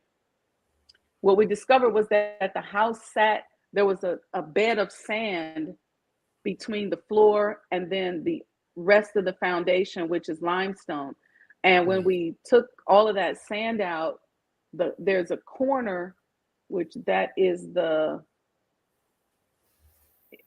the northeast corner of the building. That stone was loose. So instead of throwing that away, we kept that. So we'll do something with that. I don't know, maybe you rub it when you come in like they do with the Apollo. I don't know. But it's really just a matter of being creative, Brother Chad, and figuring out what to do with these materials. I had some mirrors that were really old and fragile, and we made a mural of the book How to Eat to Live that'll go in the kitchen on that old mirror. And I had some other pieces of wood that we've made a table out of. So just trying to figure out creatively what to do with it. Absolutely. All praise be to Allah. Wonderful. Thank you, sister. All right. Excellent. So, Sister Sajdah, you also talked about throughout this entire birthing process, you know, you're discovering things about yourself, you know, during these various stages. So in these later stages, like within maybe the last 3 to 6 months, I imagine you're learning, like you said, more and more about yourself. So in this most recent period of time over these last, few months, is there anything additional or new that you're uncovering about yourself and your growth and your elevation during this process? I would say it's learning. I'm sorry, let me get my other earpiece on. One died. Okay, can you all hear me okay? Yes, Yeah. ma'am. Okay, good. What I'm learning, Sister Starla, is when to push and when not. When to push and when to submit. And fine-tuning that communication with Allah. And because sometimes when you get to the end and you start getting a little tired and frustrated, you may be less likely to go to him. It's easy to go to him when things are flowing and you rolling. It's thank Allah, thank you, Allah. You rolling, you excited. But when the frustration hits, when the pain hits, when the naysayers and the criticisms, and you start really, this kind of project uncovers a lot about other people. And sometimes people who are with you start running out of oxygen. They start getting less involved because long projects are like this are very difficult. A lot of people can't hang with you, not this long. Imagine how the minister feels. And so learning that in those moments, you still have to listen. You can't get frustrated and just try to push and bulldoze through with your intellect. And recognizing this is beyond, for me, this is beyond my intellectual capacity. So I can't bulldoze the project with my intellect. It's still his project. And even though I'm ready to get it done, even though, the longer it takes, the more nervous I get and all of that, I still have to keep seeking refuge in Allah and keep listening and keep looking for the signs and looking for him everywhere, and just having those conversations and just being faithful. And I was reading in Closing the Gaps, study guide number 20, where the minister talked about Job and how, although at the end he was a man of great wealth, he remembered that it all came from Allah. I'm paraphrasing, because when Allah straightened his means of subsistence, he had to remember Allah. So there's all of that, and just submitting, really honestly, just submitting. And it's a real practice in the active submission to Allah, and just keep saying, Allah, I trust in you. I trust your timing. I trust that everything is going to be okay. I trust that it's going to get done, that kind of thing. You just have to keep trusting and keep being grateful. Praise be to Allah. Thank you. Absolutely. As Sister Sajdah, with preserving Black history, I read about, a quote where you said about that it is important that we begin to tell our story and highlight our victorious legacy. With that point, I wanted to ask you, like, how important it is.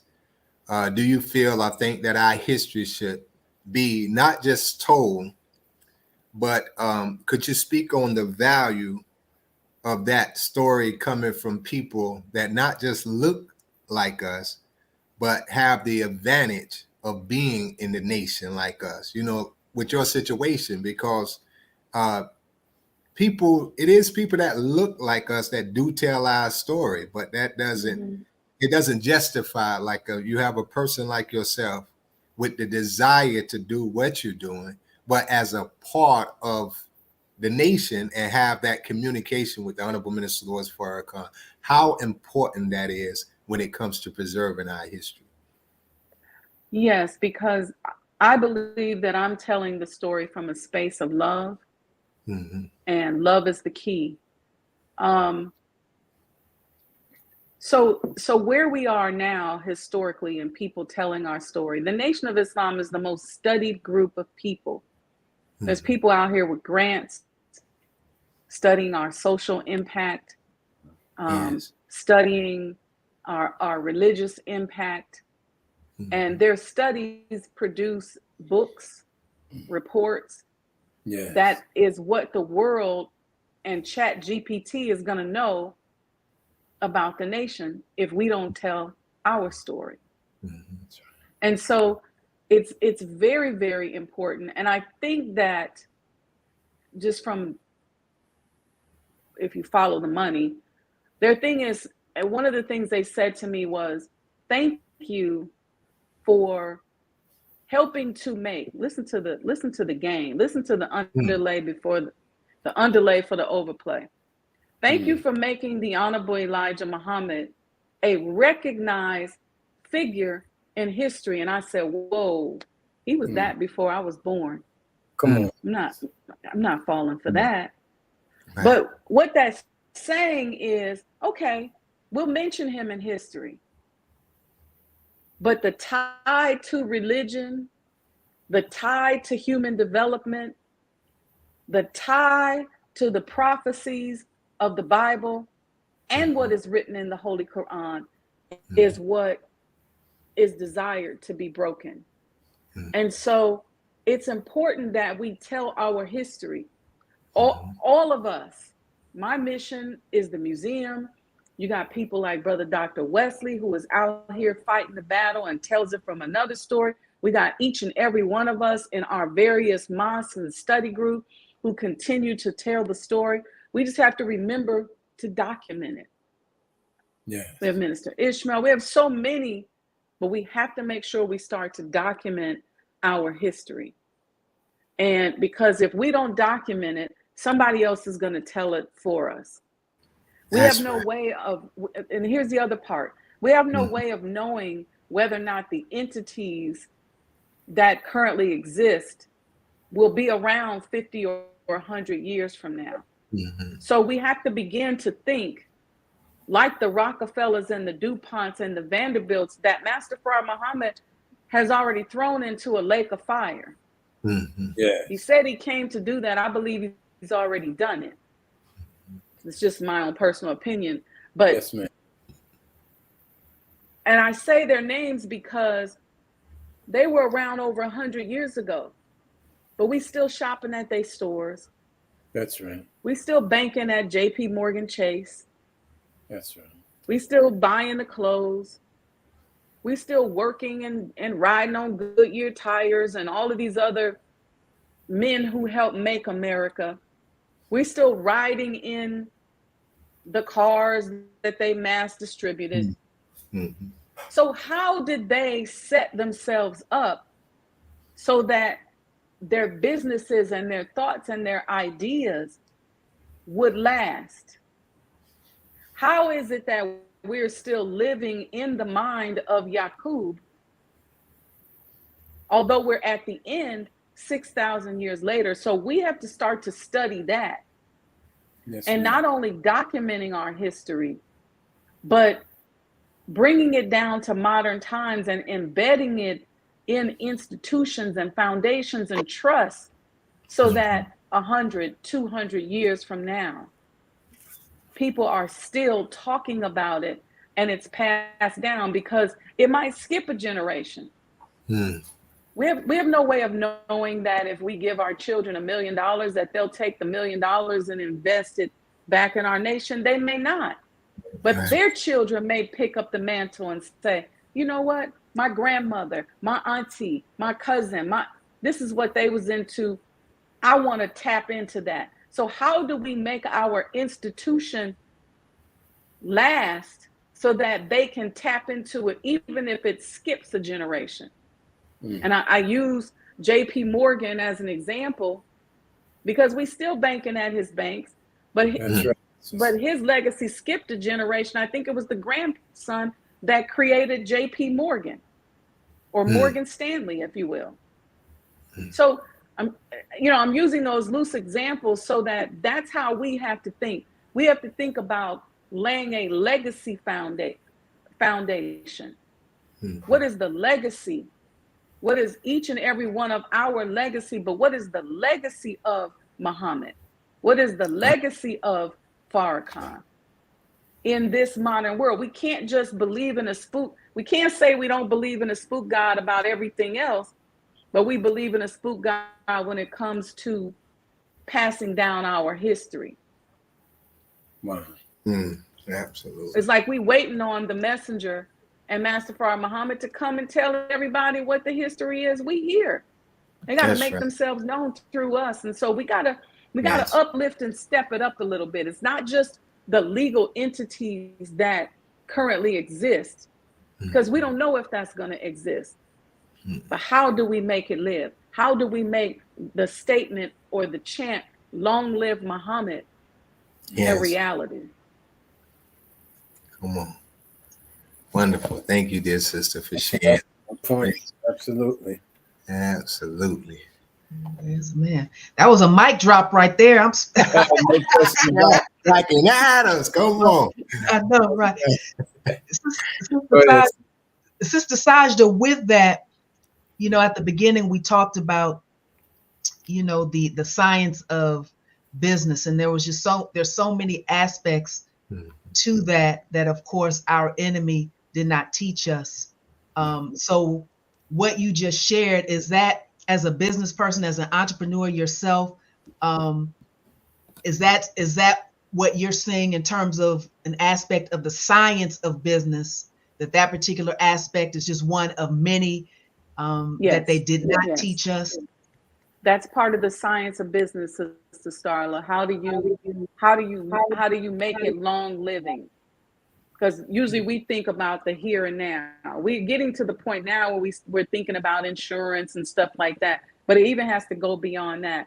Another piece of the science of business that they did not teach us is infusing our culture and owning and monetizing our own culture.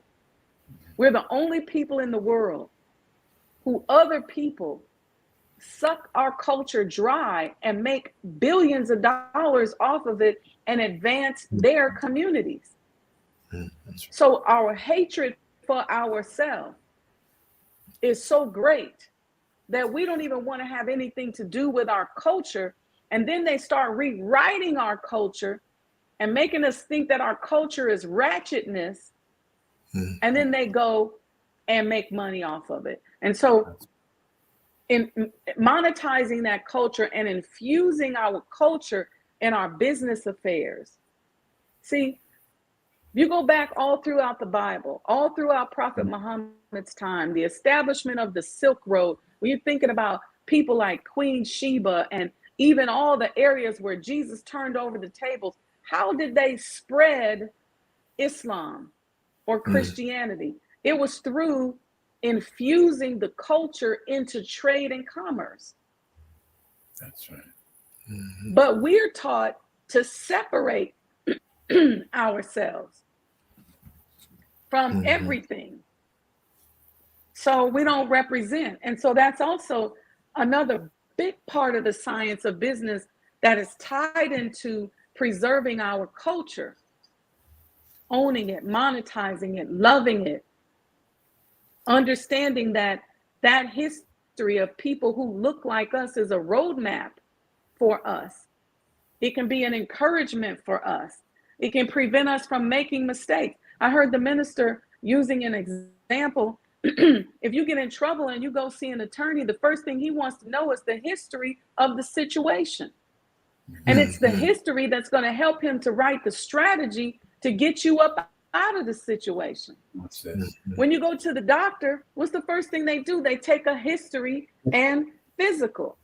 So they use the history of your illness, and then the history of medicine as they know it to devise a clinical plan for you.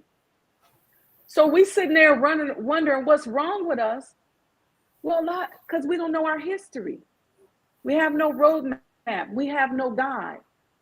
And we have to be very careful, because not only is our history of becoming extinct, but even within our nation, I can't tell you how many Muslims said to me, I didn't know the Honorable Elijah Muhammad lived there. Right. See, for those of us that, came in the 90s, we know that, but a lot of people don't know. They don't know the history. They don't know the messenger's history. They don't know that he was on the run from the hypocrites and what that meant and how he wore them down before he came back. They don't know. And so we have to be very, very careful. And even in our practicing of our faith, that we honor and respect our history. You can't go to any country around the world where they don't make you bow down to their historical figures. That's right. You can't even get in some of the churches in Italy until you come in and genuflect, and you better be dressed right. Come on. We have to do the same thing, but we have to love ourselves. And the messenger taught us to accept our own and be ourselves. And when we fall in love with ourselves, we will fall in love with the shoulders that we stand on. That's right.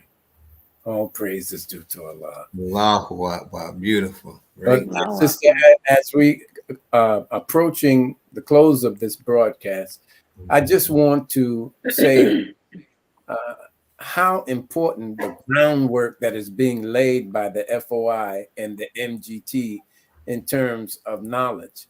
As I was rereading the book, The Teachings 2.0, and I was reading the introduction that was written by then Brother Jesse, now Abdul Qiyam Muhammad, he pointed out the two principal characteristics that he noticed by of the Honorable Minister Louis Farrakhan, one of which was love, and the second of which was his work ethic. Now, this is representative in the FOI and the MGT. Our people know that there is a problem, but our people have become desensitized to pursuing the solution to the problem because of self-hatred. So the great work of the FOI and the MGT to bring the knowledge to the people and inspire love, knowledge of self, and love for self, and love for our people. That's the groundwork, because the love has to be there, and then the work ethic has to be there. And so that work is extremely, extremely important. So kudos to the FOI and the MGT. Absolutely. I just wanted to say that it is so primarily important. The restoration and preservation of our history. And again, and when you drop the mic, as one of the commenters said, that was a mic dropping moment. The mic dropped right on top of my head, because so many people, because of my over 5 decades of being in the nation and my personal experiences in the nation, they have said, well, Brother James, when are you going to write a book? When are you going to record what what you've experienced in the nation? And of course, this applies to others. It's not unique to me. But when you drop the mic on that history, the necessity of the history, it made me realize, yeah, brother, I got to stop. Or sisters and brothers, I got to do something for my children, for my grandchildren, so that they could read. Well, what did Daddy do? What did Mommy do? What did Papa and Grandma do, and great grandma? It's extremely important. So all praise. It's very important, Brother James, that we have to start documenting, because if we don't, Chat GPT will make up something. That's right. They absolutely will. That's right. Wow. Well, let me say this one last thing. I know we're about to end, and I my battery is low, but let me just say this. Yes, ma'am. The Honorable Elijah Muhammad, in terms of this day and time in which we are living in, he really threw us an alley-oop. Because we are now living in an information-based economy. Yes. It's not backed by gold. It's not backed by oil. Somebody can wake up Monday morning and say something that can tank the entire economy. Come on. Information-based. Yes. But what does that do to us? See, the information that they are basing the economy on and decisions are made is an algorithm that is written based on predictions on how we are going to move and how we're going to act. Go ahead. We can mess that algorithm up by just doing what the Honorable Elijah Muhammad told us to do.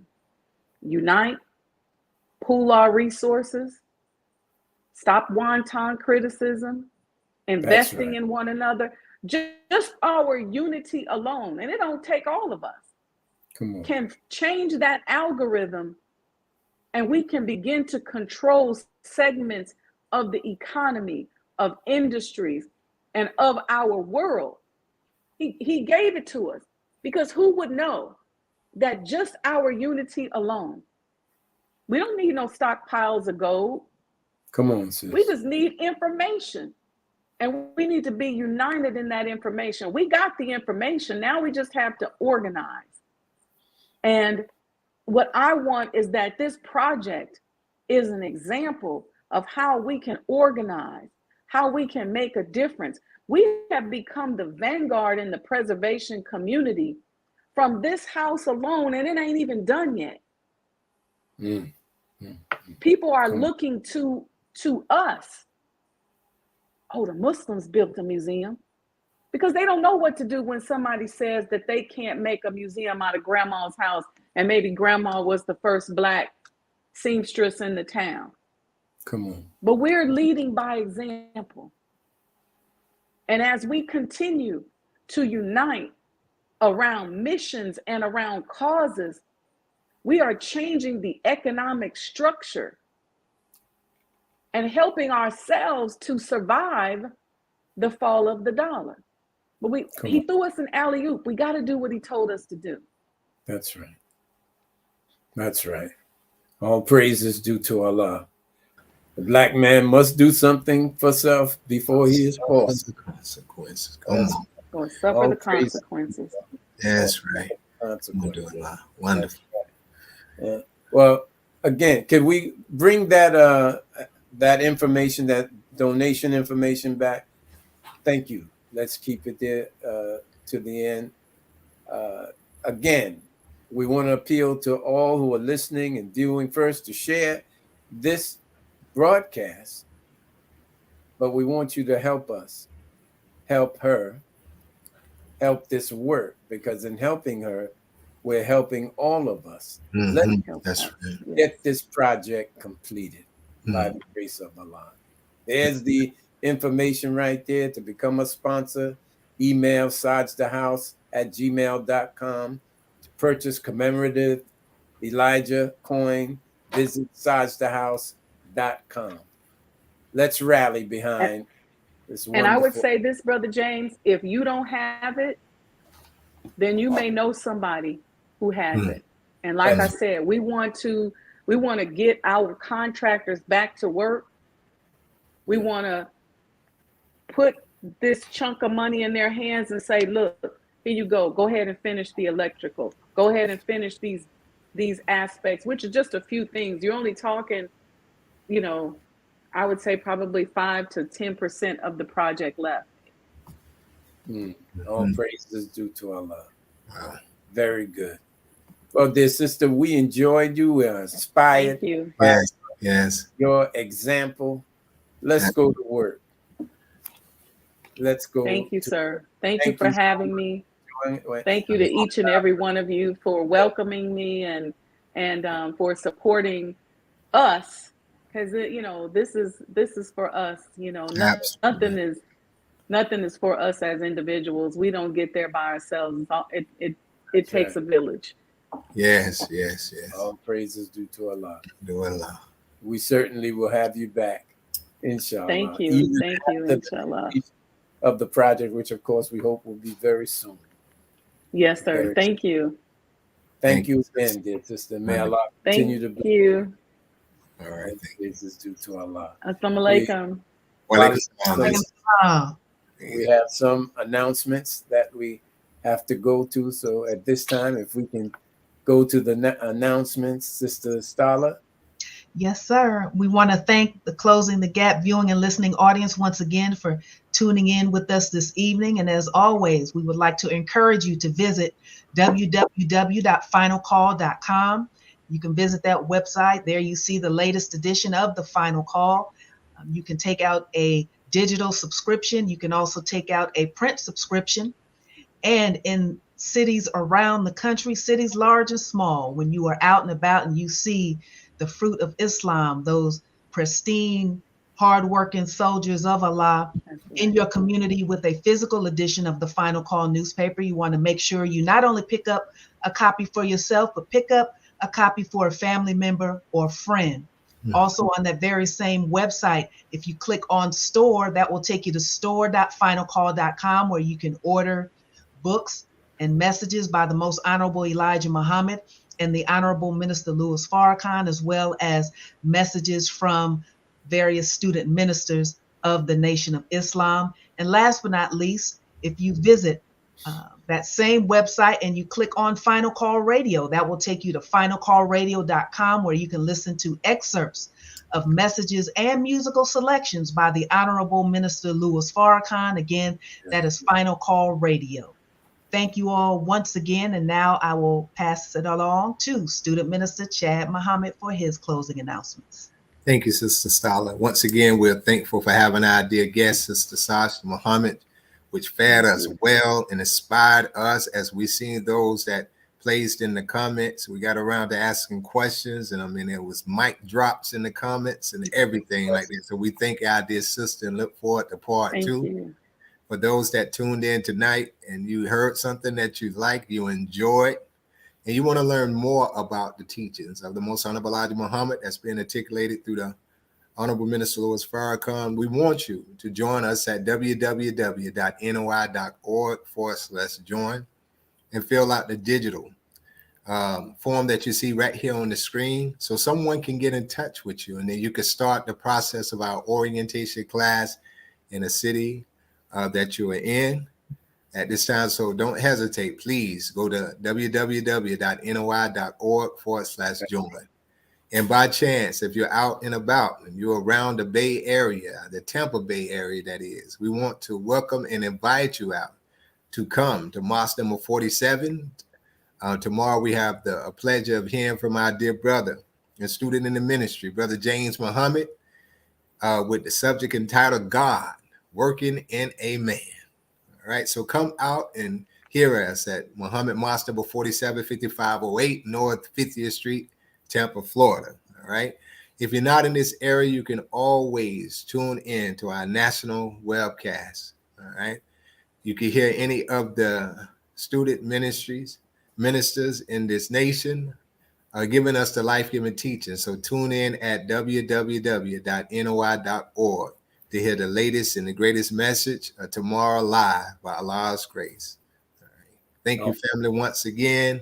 Make sure, of course, that you go to our YouTube, the new YouTube page, all right, so we could get the subscribers back up again, up and running, all right, by Allah's grace.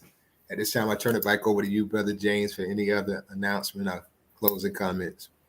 Thank you, Brother Minister. And we are in the process of expanding, and we're looking for help. Those who have professional skills and, of course, the desire, the attendant necessary desire to be a part of this social media effort to lift the teachings of the Most Honorable Elijah Muhammad. We're looking for production techs. We're looking for those who are interested in the Department of Marketing, graphic designers, new content creators, and revenue generators or generation, those who have creative ideas to that effect, merchandising, if you will. Just email us at closingthegapbroadcast@gmail.com, and express your interest to become a part of the Closing the Gap Broadcast Network. Visit us at our website at www.ctgbroadcast or ctgnetwork.com. Go to the website, give us your critique, and I think you'll be impressed. We want to also ask you to support our affiliate broadcasts. At this time, if we could have them displayed, we have our dear brother, student minister Willie Muhammad, every Sunday, 1 p.m. Central Time, 2 p.m. Eastern Standard Time. I have a testimony. Minister Farrakhan's generosity will be the theme of this Sunday's event. We have the Farrakhan generation with our dear brothers, Brother Ramel and Brother Michael J.H. Muhammad, who are the hosts. Our dear sister Mariam is taking a little break. She's entered college, from what I understand, and her time is going to be preoccupied with accomplishing that educational effort. But she will be back, inshallah. In the meantime, our brother Ramel X and brother Michael J.H. Muhammad will be the hosts of the Farrakhan Generation, airing every Tuesday at 7 p.m. Eastern Standard Time. All praises due to Allah. We have our sister Healing with Angelica, on Thursdays at 1 p.m. Eastern Standard Time. So make sure, if you're available, go and view her broadcasts. They're very interesting. She has some very inspiring and knowledgeable guests. Okay, How to Save Lives by our dear sister and Dr. Patrice Muhammad, that broadcast every first and third Thursday. We want you to support that effort, and we definitely need to know how to preserve our lives and information about the medical field to counter the disinformation that they promote. Okay, we have our dear sister, and I think she's on with us right now viewing this broadcast, our dear sister Charlene Muhammad, the national correspondent to the Final Call newspaper.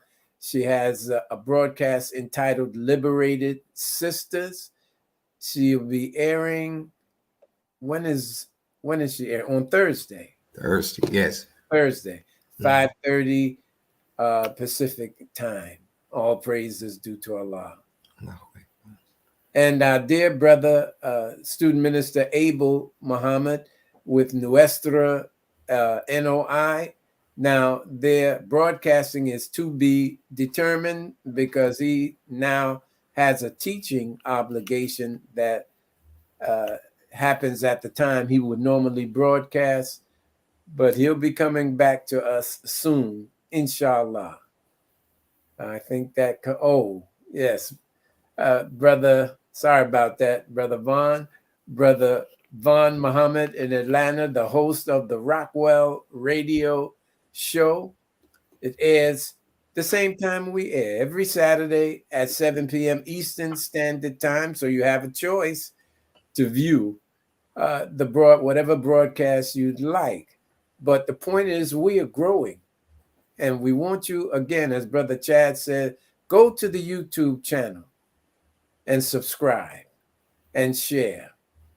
Thank you so very much. I think that's it. I want to thank our viewing and listening audience. May Allah continue to bless you.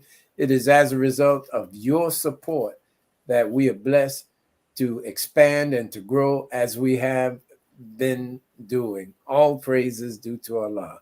Thank you. Thank you. Thank you. Next week, next Saturday, we'll be blessed to be hosting Sister Iman Ali, the wonderful sister that wrote the introduction to the book that is the birthing literature of this show.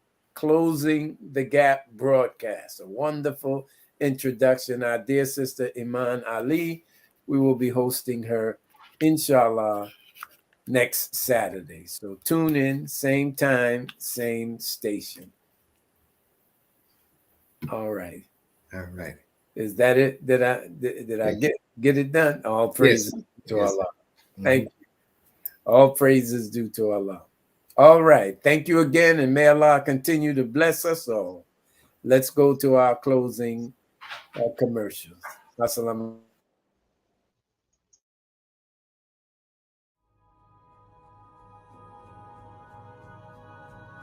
There is a need in our community for a universal change. And it has to start with the man. Being a man of God means being a man possessed of the knowledge, the spirit, and the power of God, anointed to do his will.